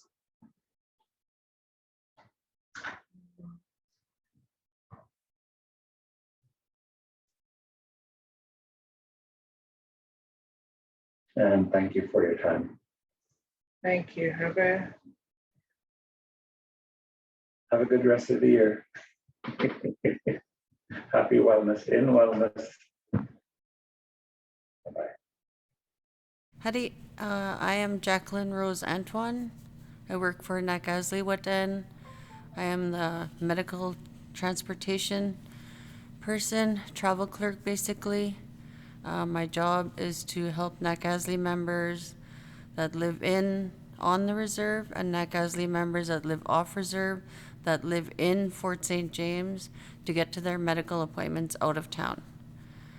My job consists of phone calls to doctors and specialists, certain medical places that people have to go to verify appointments and to get information, and then I do the gas vouchers for them to get there, or if they need a hotel room, I set that up.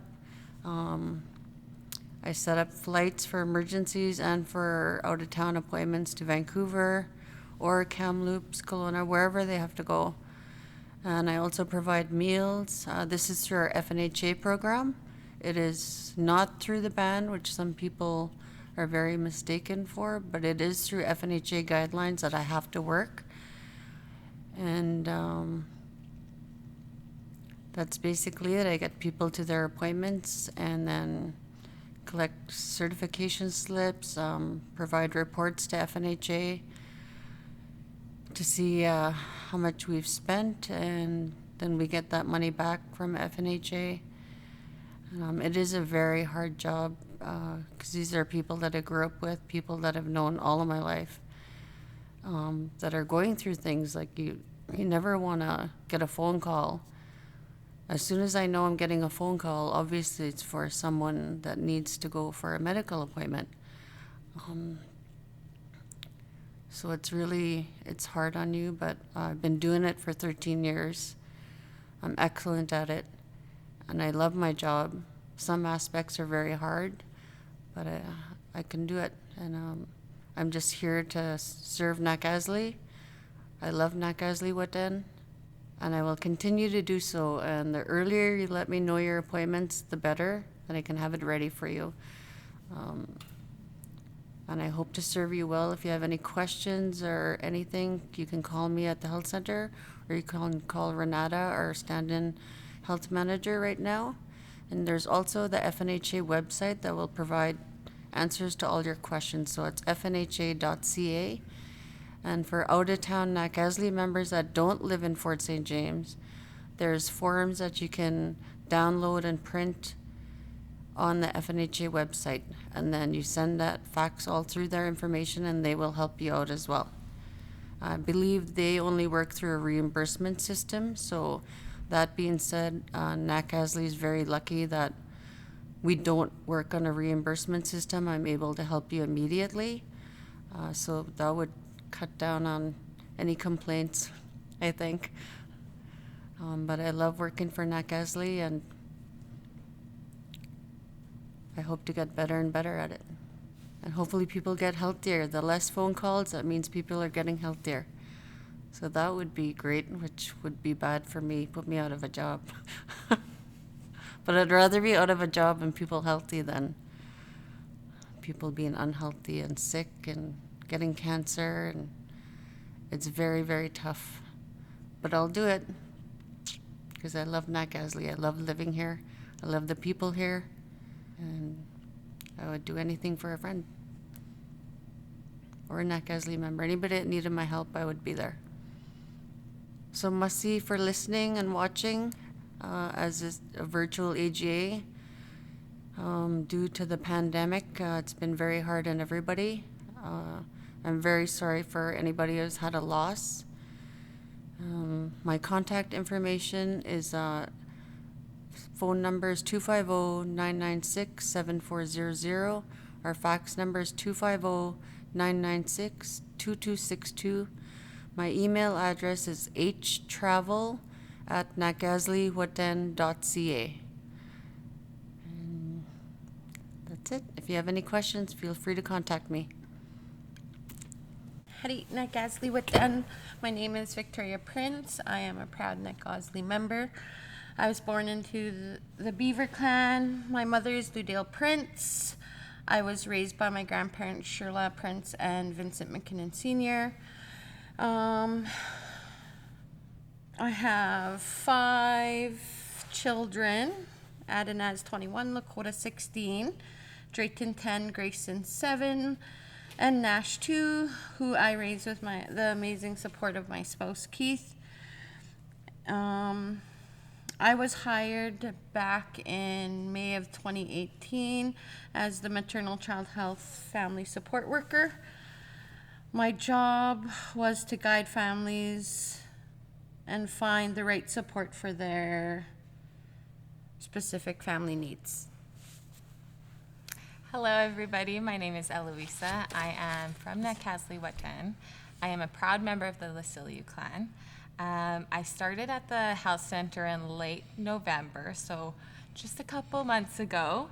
Apart from the roles and responsibilities of a community health nurse, I work as a member of the team in the maternal and child health program with Victoria. So the maternal and child health program throughout the year has hosted many different groups and programs based on the needs of our families. Aside from our early events, such as the annual baby welcoming and the safety fair, there's different weekly programs as well for parents and children who attend regularly. We also offer one-to-one support for families in the office, in their homes, and out in the community. My role within the maternal and child health program is to assist with the pre and postnatal period and to act as an advisor for our staff within our program. So I'll give you a little bit of background. In 2021, program was limited due to COVID-19 and the regulations that it entailed. And so the staff kind of had to get creative in 2021, but they did many programs virtually. They did parenting and pre and postnatal programs virtually. Another component of the maternal and child health program, the MCH program, is CPNP, which is the Canadian Prenatal Nutrition Program. This assists to improve the health of pregnant women, new parents, and their babies by providing food vouchers for families who are expecting and up until baby is 1 year old. It has been shown to increase the number of babies born at a healthy weight and help support breastfeeding. CPNP also assists with nutritional counseling, ensuring access to prenatal vitamins, safe food preparation, and education on infant care and development. In 2021, the CPN program had 32 clients overall, with over 300 encounters for those 32 clients. And we continue to offer CPNP through the health center. Just contact Victoria or I if you'd like to go in the program, if you know somebody who wants to go into the program. Another program we presently offer is the prenatal education classes, and this is with Dr. Gretchen Snyman, one of our local doctors. So this is every other Wednesday. It's offered at the health center. We offer a safe space for moms, new moms, expected moms and dads, families to ask questions, to learn, and to have just, again, a safe space to discuss various topics. As a nurse, I also provide follow-ups. I complete immunizations for moms, such as their influenza or their tetanus and diphtheria. I provide prenatal education, make referrals as needed, and just help support parents to navigate the healthcare system and anything else parents need, families need. Planning for 2022, we are hopeful to reintroduce many programs that have been postponed due to COVID, including our baby welcoming we hope to do in May, and then our safety fair we're hoping to do in August. And if there's anything else that the community would like to see, feel free to just approach us, give us a call, drop in at the health center. We're more than welcome to have people come in. And yeah, we would like to thank everybody for watching, for listening, and for allowing us to introduce ourselves and our program to the Nakaslii Whut'en and the community members. Merci. Welcome everyone to Search Development. I am Carleen, the manager for the department, and I just want to do a small presentation of our activities over the past year in 2021. I just want to maybe introduce you to our staff at the moment. It's myself. We have Sharon as our intake worker. We don't have a receptionist for the moment, and we have a vacancy for the intake worker. We still have Cindy Sanderstrom, who is our band representative, and Nicola Ojan is a cultural center coordinator, and along with her, Adele McQueen, the cultural center assistant. So it's been a joy working with Search Development in the past year. As a manager, my role is to oversee and lead the programs. I set and guide my staff throughout the year, and it's for me important to provide a really safe environment for them where they can grow and do their work. I just want to say a huge thank you for all of them for their commitment and hard work in the past year. Our receptionist position became vacant in November 2021, and it still remains unfilled. So we do encourage people to apply. It's quite a great team to work with. It's challenging, but we do have a good network and a good support system. We appreciate your patience for not always answering the phone calls. However, we do have a new telephone system in place. So just please leave a message, dial the number and leave the message to whoever you need to call to. So I'm just going to give you a little bit of stats for a receptionist in the past year. So in March, between March 2021 and December, we had about 1,400 phone calls and 364 walk-ins. So the outbreak of COVID did make it a bit more difficult and challenging to have the doors always open, but we do strive to provide the services and be there for the community. So the stats for incoming calls and walk-ins for 2020-21 compared to the previous year before COVID hits, you can see on the slide is we had walk-in clients of 1,914, and walk-ins compared to last year was only 364. Then we had incoming calls this year of 1,400, and compared to the previous year of 1,600. So it's quite a bit of a difference with the walk-in clients. But again, as we say, we do want to support you, so the doors are still open, but we just take appointments as well. So just to give you an idea of the stats. Our income assistance program is currently run by Sharon Aslin. Daniel Harrison left her position in December 8. I just want to thank her for her dedication and hard work, and we want to wish her all the success for her future. And I just want to do a special thanks to Sharon as well for her commitment and hard work throughout the year, which was sometimes really challenging during this pandemic. I just want to run through some of the work that Sharon is doing on the income assistance program. We are here to help you and assist you with the application process. We encourage you to speak to the intake worker if you are unsure of the type of application or your entitlements. The Social Development Office assists each applicant to navigate you through the intake assistance program. It can be complicated and confusing. Therefore, the intake worker is there to help you, guide you through, and assess your eligibility for assistance. The application cannot be processed without the required documents. We do ask you that you bring that in, otherwise it might be delayed. Those applications are then sent over to INAC, which then determine the final decision whether you are approved or not.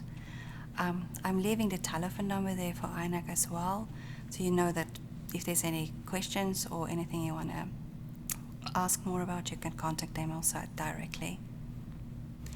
Other responsibilities the intake worker is responsible for is information sessions. He's there to help you to seek employment, maybe search out some jobs, training, other engagements with other organizations. She's also setting up now for the income tax clinics. So she's there to help and support you with her taxes. So we encourage you to bring in your paperwork as well and book an appointment with her. She's there to advocate for you, to help you with different referral processes to other organizations or jobs. Then we also partner with NETS and WAP and housing and other departments to ensure and support you. And lastly, she's keeping a file record and she's making notes so that you can have records as well and know what process you're going through. So the next couple of slides will just show you a little bit of the stats that we do and the work we have done with with our clients. In 2021, we had around 50 clients. Compared to the previous year, we had 74. So the breakdown of categories we do is employables, people with disabilities, people with multiple barriers, and then the Working Opportunity Program, which is known as the WOP. With this slide, you can see in 2020 and 2021, just a bit compare of the different clients group. And I just want to point out the employables from 2020 to 2021 was down to 25 employable clients compared to the previous year of 45. The others are pretty much quite similar with not much change. And I just want to throw in, just to give you an idea of the client group, the ages that we work with, and the majority of groups that we work with is the 45 to 65 clients, which is around 35 of the caseloads. The rest is a bit small, between 3, 8, and 4 clients of the younger group. I do want to just briefly touch on funeral expenses. This is a difficult subject, and I appreciate how difficult it is for family to deal with the loss of a loved one. I just want to explain that financial support may be provided to pay for those necessary funeral costs for any person living in BC. There's no requirement for you to be on income assistance or to live on reserve. However, there's a difference in the way the financial support is distributed, depending on whether you reside on reserve or off reserve. So when a person is residing on reserve at a time of death, the family members or legal representative need to call our office, and we are there to provide basic funeral costs and transportation. Usually it doesn't exceed more than $3,500. For people who reside off reserve during the time of death, that legal representative need to call ministry or INAC and then speak to a funeral intake worker. They will guide you through the process and assess your eligibility for financial assistance. So once that is approved, the ministry always pays 60% of the funeral cost, which will include transportation and a casket, and the social development cover 40% of those expenses. So I just want to introduce you to Cindy Sonderstrom. She's been the band rep since September 2019. Her primary responsibility is to ensure that the goals, objective and overall policies of Nacasli-Witten social development are met. Cindy offers support and advocacy to both families and children involved with ministry or Neasel Bay High Child and Family Service. She's there to, I just want to point out, the band rep cannot override decision-making processes made by ministry, and she can only offer support to families during that time. For example, when there's a removal process in place, Cindy is not allowed to be involved. She's just there to support you. Furthermore, this slide will just show you the responsibilities of the band representative. She's there to support you with education and the right and responsibilities of families on reserve. She provides advocacy. She's there to gatekeep ministry. She helps reduce the involvement with them. She's there to promote child safety. Her involvement is to partner up with parents and families, and she assists with court and other planning meetings. This slide will just show you a bit of the stats and communication that Cindy have done over the past year from September 20 to September 2021. I just want to maybe show out throughout the year, despite the pandemic, she has served 453 families. Her correspondence with both families and MCFD has been quite high, over 1,000 communications, which include emails, telephone calls and meetings. And then she also had mediations and other family meetings of 1,180. So she's been actively involved throughout the pandemic to support the community. The Cultural Center, as we all know, is Nicola Prince Jan, who managed the Cultural Center, and she is working alongside Adele McQueen, who was offered the position as the assistant in July 2021. The pandemic has made the activities within the Cultural Center quite challenging, so most of the year the building was shut down.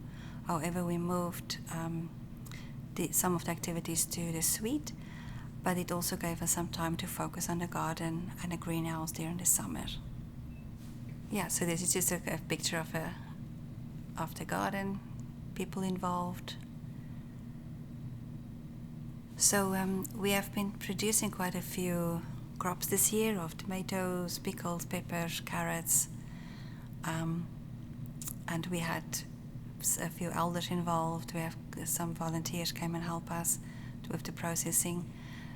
Jan was fortunate to go out to Babine Lake again this year to harvest some salmon for our food hampers this year.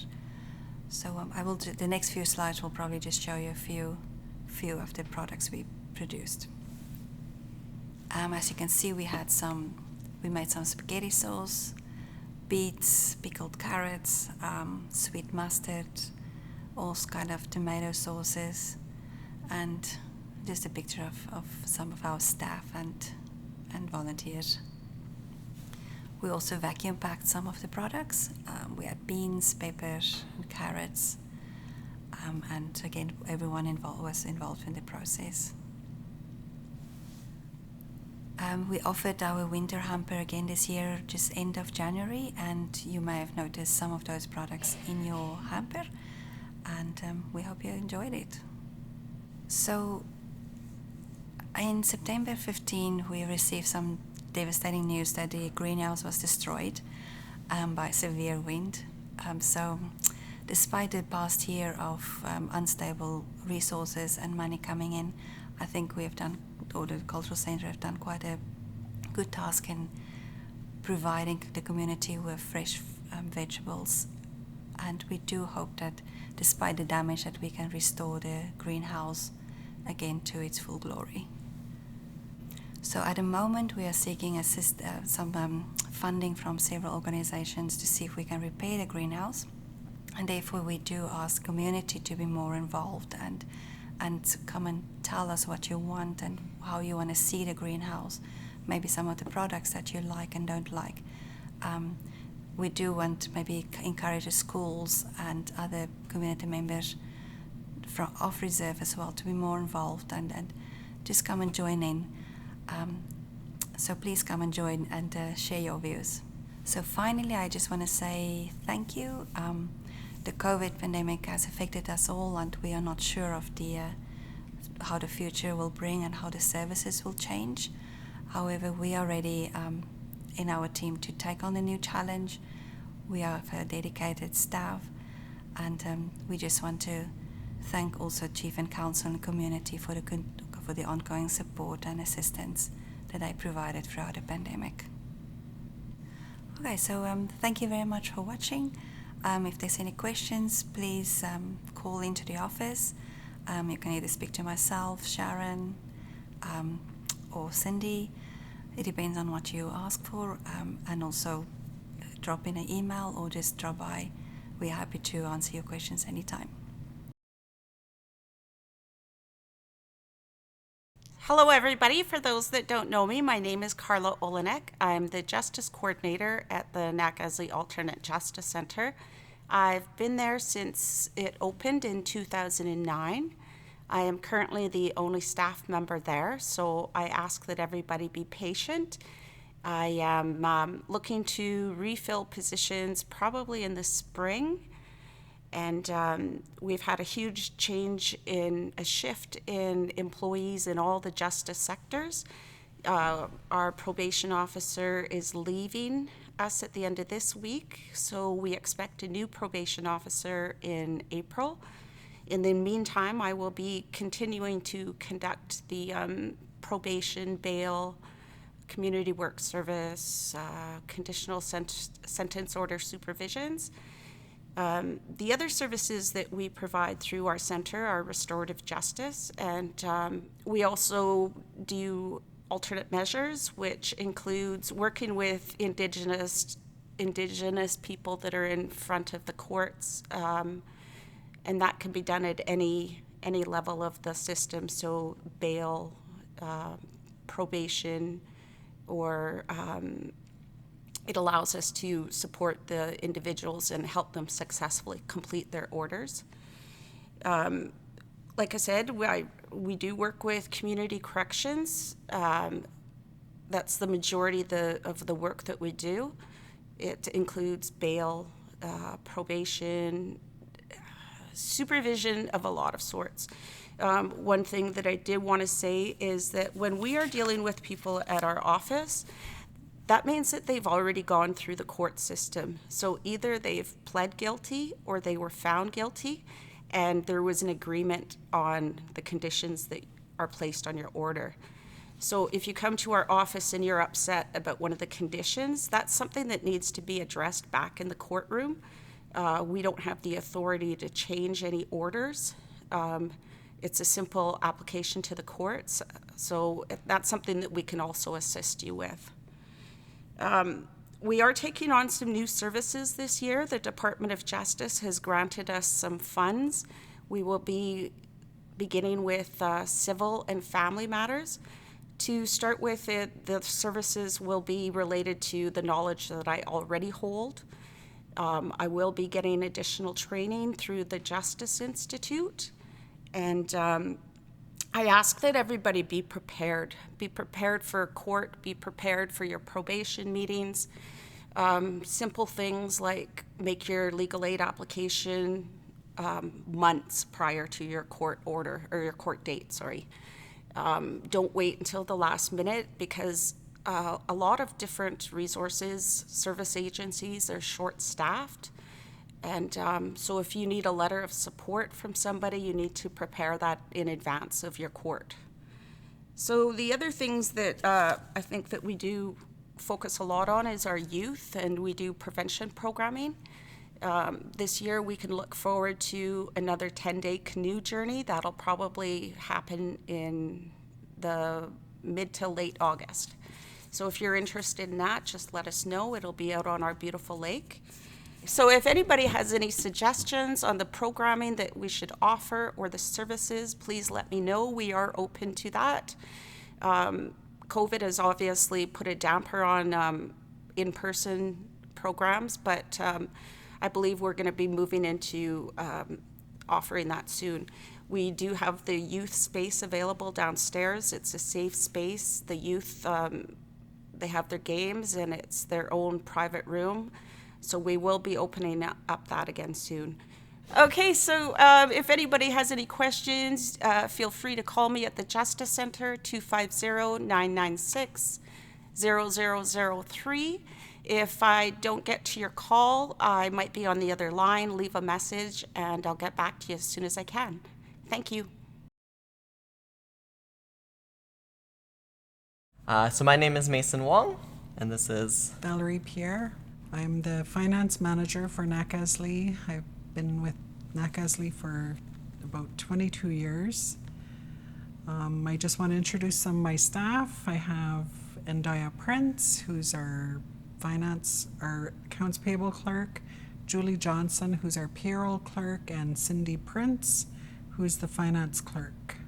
I work for a public accounting firm called MNP, and so I'm a senior accountant there, and my partner who works with Nakasley is named Lorna Wendling, who is the partner, and we're working together to support the finance team of the nation. The finance department is basically the core of any organization. We provide services to all departments, support all departments, whether it be payroll, accounts payable, we help with accounts receivable, and we always have projects on the go. The band has grown so much over the last few years that we have brought in MNP to help us provide these services with projects over and above what our department can do. Like any First Nation, we are often understaffed in probably every department. Yeah, so MNP has really just stepped in to ultimately support the team that's already in place. So we've been providing reviews of processes and then giving recommendations in order to help increase the efficiency and make everybody's life a little easier. So going forward, we will be having a Zoom presentation for the audited statements. The financial statements are currently on our website. You can access them there. And if you have any questions, you can drop by the band office. It's nice to see people now. Drop by the band office or phone. We're always open to seeing people and talking to band members. Just coming from MNP, we look forward to working with the finance team for the foreseeable future because it's a lot of fun. Masicho. Good afternoon. My name is Bernard Tobin. I'm here representing the forestry team on behalf of Nakasley Whut'en. I've been working with Nacosly on the forestry file since July of 2021. I thought today what I'd go through is the update of what we have been doing for the last number of months and in some cases years. So the topics I want to review today is give an update on the Carrier-Secani First Nations forestry table.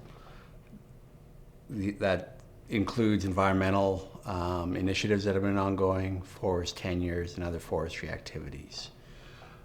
Next, I want to get into the Nacosly tenures. And then basically discuss some of the economic benefit agreements that negotiations have been starting to occur. And then lastly, what I want to touch on is CAHO involvement in forestry planning. For the CSFN update, this process has been ongoing for the last 5 years.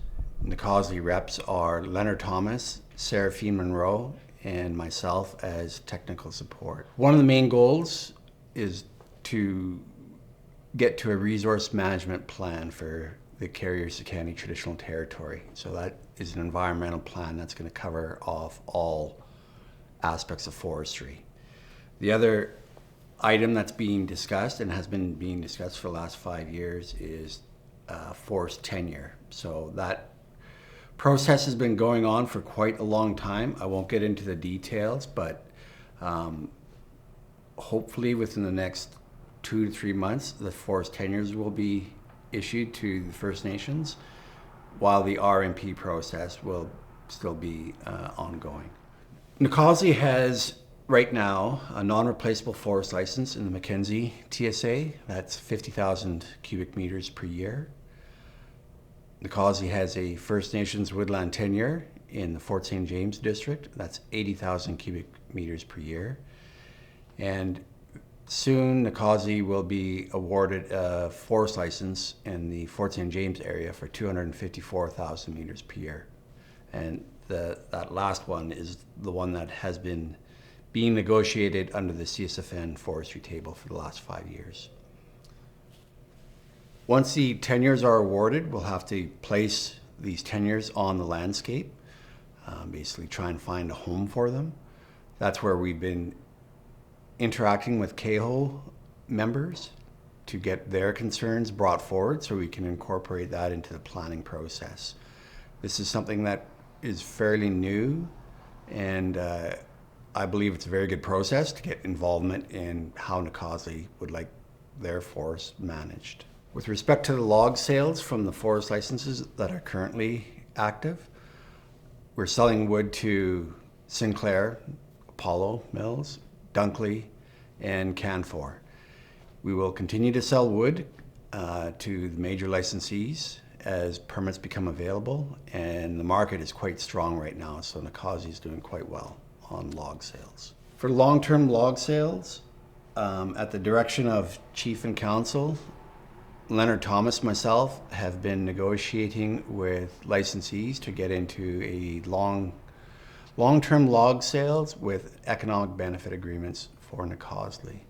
We've met all the major licensees at least once, some several times, and the discussions are ongoing, so it's currently a work in progress. So as things come finalized, your Chief and Council will be able to update you as to what agreements have been negotiated.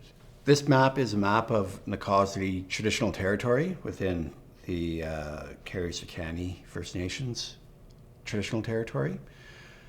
Most of Nacosly territory is within the Fort St. James district, and this is likely where the forest license will ultimately land on the land base. One of the areas that Nacosly has is in the Great Beaver area, east of Fort St. James, and there's currently logging going on right now, and those logs are being sold to Dunkley Lumber. Once that permit is complete, there probably will not be a lot of harvesting there for quite a period of time.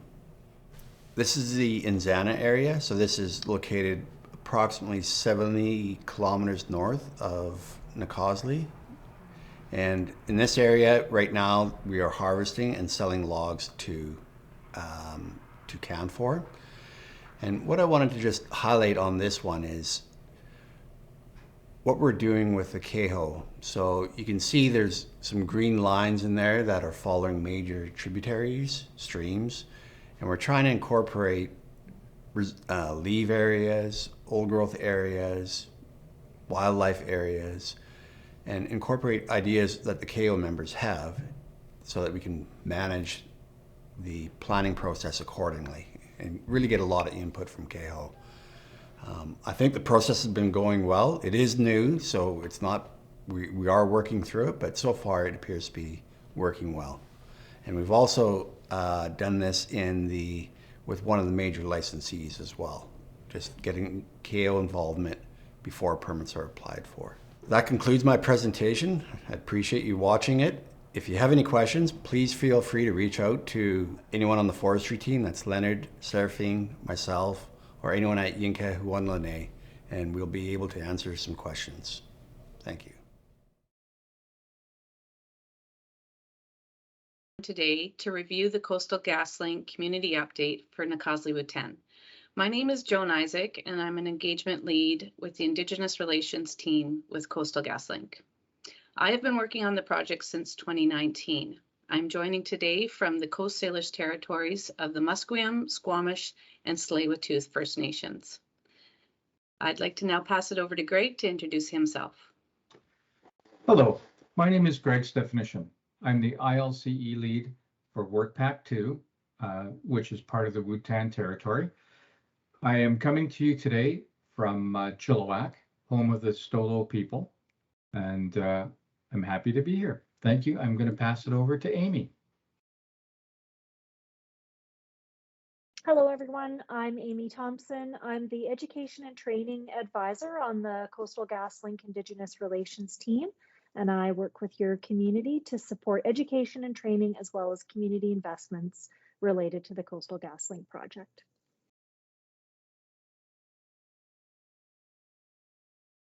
So just before we get into our update, I wanted to share some information on an initiative that started internally with the Coastal GasLink Indigenous Relations team.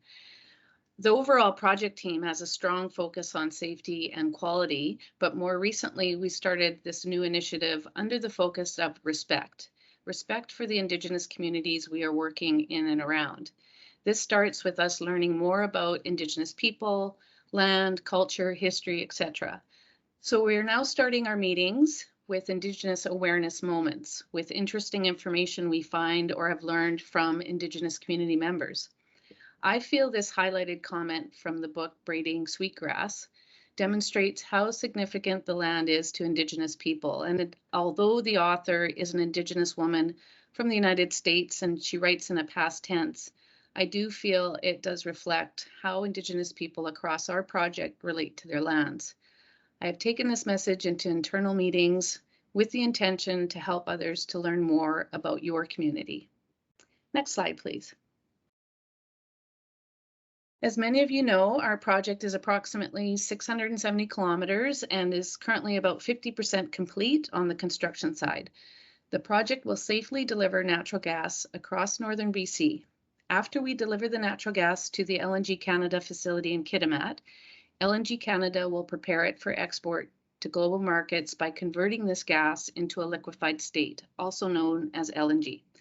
Coastal GasLink will not be producing or exporting natural gas or LNG. Our role is to ensure the safe transportation of natural gas. As construction ramped up after the holiday break, we are now progressing to the final stages of construction by the end of 2022. This year in sections 1 and 4, we're nearing 100% completion. Most recently, we celebrated the safe completion of the Salmon River water crossing with 0 safety incidents. We also saw the closure of the Vanderhoof Lodge, which at its peak housed almost 900 workers. We have indicated on this map approximately the pipeline route that will be located in the Nacazli territory. Essentially part of Section 3, all of Section 4, and some of Section 5. Next slide, please.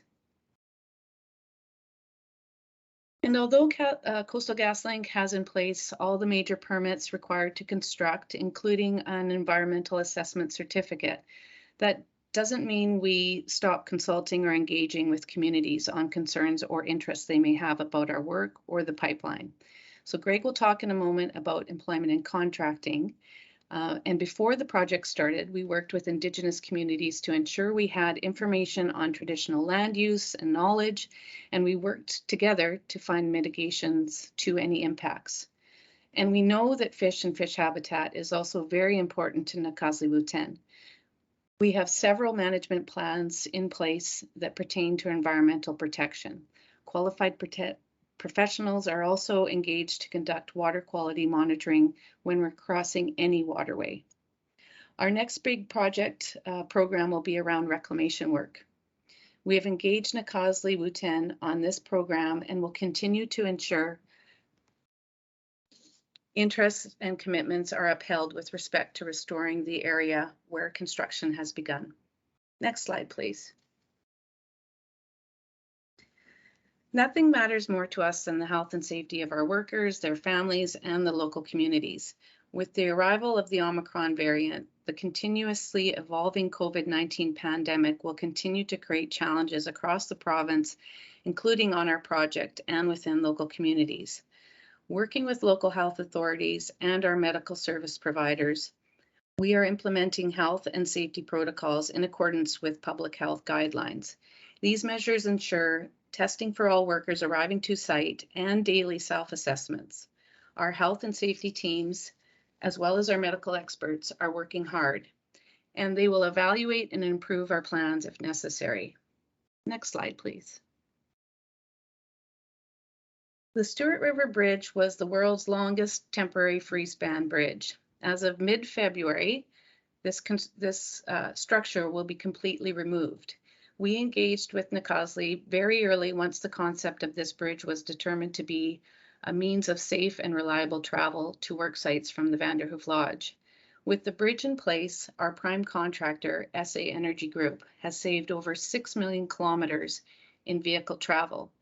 This is significant savings in time, fuel, and emissions, as well as wear on other road systems. By partnering with Coastal GasLink, Nak'azdli Whut'en has held Coastal GasLink to its commitments to construct to the highest environmental standards. The bridge and the larger Coastal GasLink project also provide community members with valuable contracting and employment opportunities. Nak'azdli Development Corporation partnered with SureSpan Construction to build the bridge, while contracts were awarded to the community for 24/7 on-site security in partnership with New West Security and ancillary activities with TABA. Nak'azdli Whut'en has provided input and direction to Coastal GasLink from the early stages of planning and design of the bridge. Initially, temporary bridges were proposed for both the Stewart and Salmon Rivers. However, through close collaboration with Nak'azdli and revisions to the project designs, Coastal GasLink was able to eliminate the need for a second bridge across the Salmon River. Coastal GasLink incorporated feedback from Nak'azdli Whut'en into project planning to address any key concerns, including water quality and vibration monitoring, as well as soil and sediment erosion control during its construction and installation. And throughout construction, Nak'azdli Whut'en members worked on site as construction monitor and community liaison advisors. They monitor the construction activities in this area. Part of the project agreement between Nak'azdli Whut'en and Coastal GasLink included commitments to support a fish restoration project in your community. So during the consultation on the bridge, we learned of Nak'azdli's plans to reestablish a hatchery in your community, and we were thrilled to be able to support this endeavor. Last July, approximately 20 Coastal GasLink representatives toured the hatcheries and were quite excited to hear about the progress and hopefully have some eggs released in the spring. Next slide.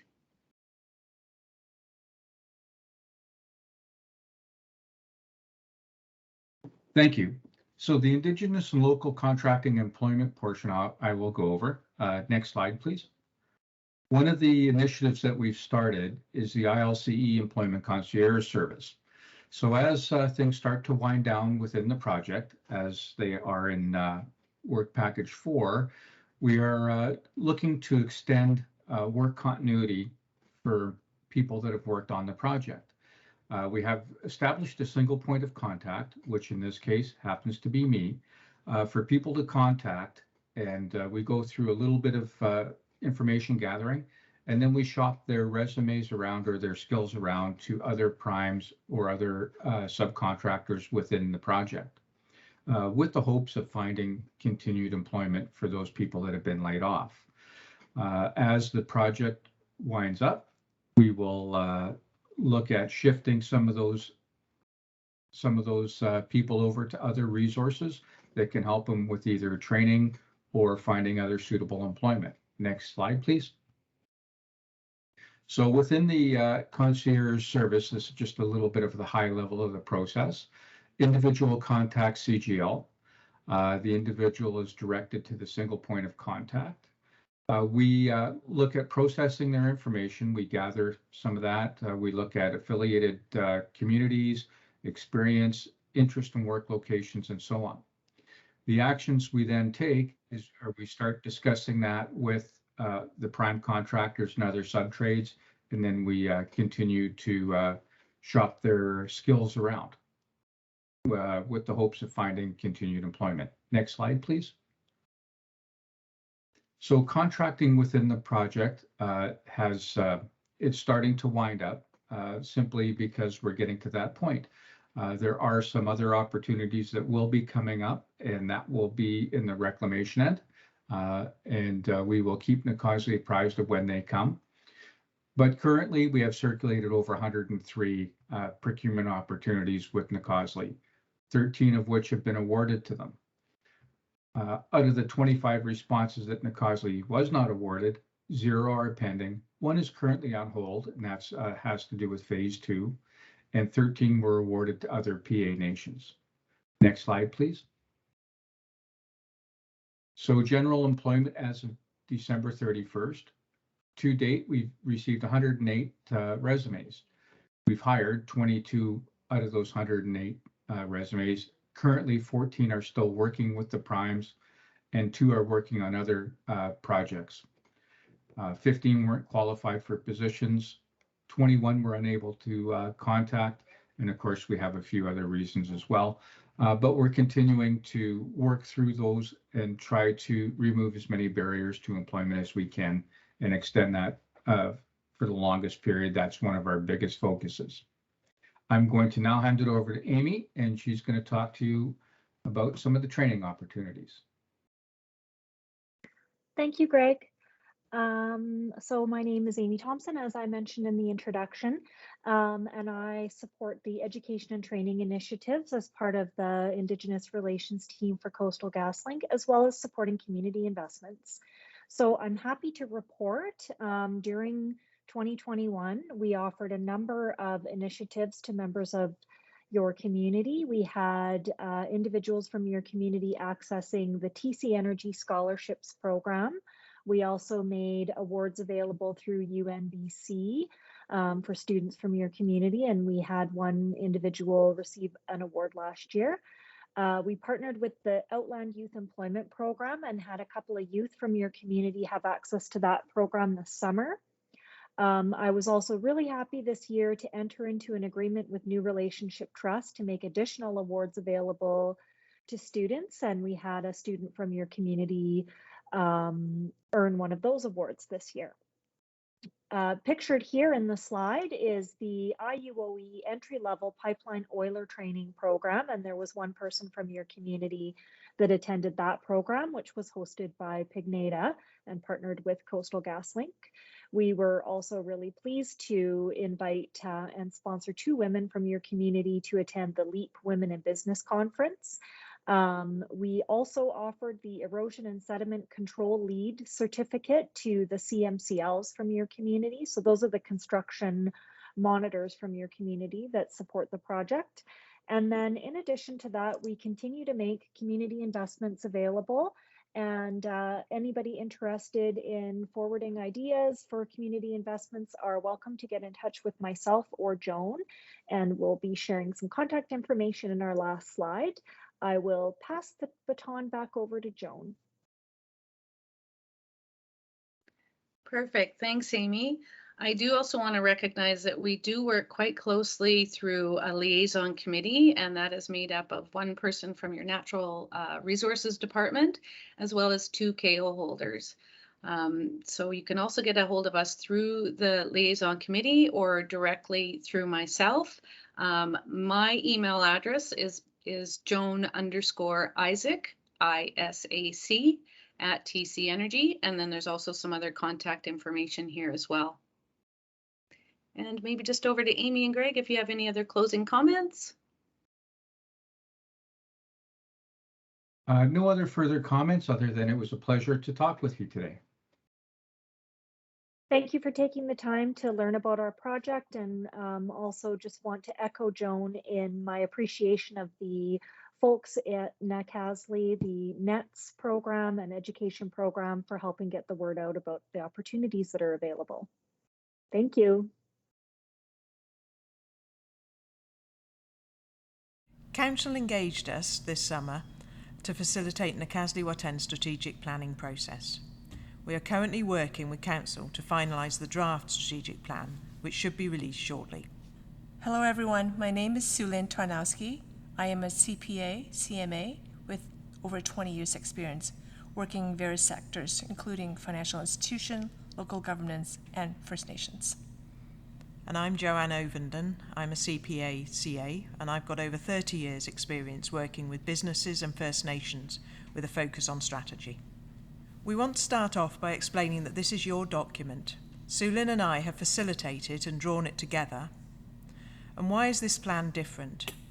It's a strategic plan that is tied into a 5-year budget, along with the detailed operational plan. It goes beyond typical strategic plans. The strategic plan is a roadmap that allows us to capture the community's vision, values, priorities and goals. Although it's a 5-year plan, the vision is focused on a longer-term timeline. We get there by combining the strategic plan with the budget, along with a deeper dive into activities. Using input from the members, we spent 2 days with Council focusing on high-level strategies. Council worked with managers to discuss how to put the strategies into action. Once Council and the managers agreed on the goals, the planning began. These are the examples of the topics discussed. Values are important and form the basis of a community vision statement. There were many, many values that were shared, and these are a small sample of the values proposed. Strategic priorities are the overarching guiding principles that get us to a healthy, forward-looking community. The focus areas include a well-designed community, health, education, language and culture, and a path for self-determination. So now we've talked about what a plan is. Now the next part of our exercise with council and managers is how do we actually put the strategies into operations and action plans. So as Joanne mentioned, a strategic plan is a visionary, high-level document that is developed by membership. However, it defines the goals and long-term plans. An operational plan lays out the short and medium-term action and projects needed to achieve the priorities identified in the high-level strategic plan. Most importantly, an operational plan links the strategic plan to the individual annual work plans for departments and staff. In summary, a strategic plan is a visionary, high-level document that's developed by leadership in consultation with the members. It defines the visions and long-term goals. An operational plan lays out the short and medium-term actions and projects needed to achieve the priorities identified in the strategic plan. Most importantly, an operational plan links the strategic plan to the individual annual work plans of departments and staff. And the work plan is a highly detailed document and a task list for a deliverable, and it's a 1-year term plan. How do we go from strategic priorities to the work plan? From Council's discussion, we identified strategic priorities, each with related goals and outcomes. We then share the strategic priorities and goals with the managers, and then we compile a detailed operating plan. As you can see from the slide, it's increased detail from strategic priorities to the program's delivery, and it's led and driven by council at the strategic priority level, followed by administration to actually administer and carry out the projects. Capital projects are big ticket items that support services to the community. It's important to consider the life cycle operating expenses for repairs, maintenance, utilities, and human resources with each capital project that council may be considering. The key principle, the cost of maintaining infrastructure are almost always greater than the cost of the construction itself. For example, if it costs $4 million to build an infrastructure project, it will cost approximately $10 million in total during its lifetime. As part of our engagement, we also develop a 5-year budget. And why do we do a 5-year budget? Without a budget, 5-year budget, it can be very shocking to see aspirations reduced to numbers, and big numbers at those as well. So simply put, a 5-year budget will ensure that you have the resources to enable the strategic plan to be implemented. It also means that we can share the financial story with members, with staff, and also with external stakeholders. A 5-year budget supports funding applications. We can work to identify and secure the finances involved. It also combines operational services and capital projects.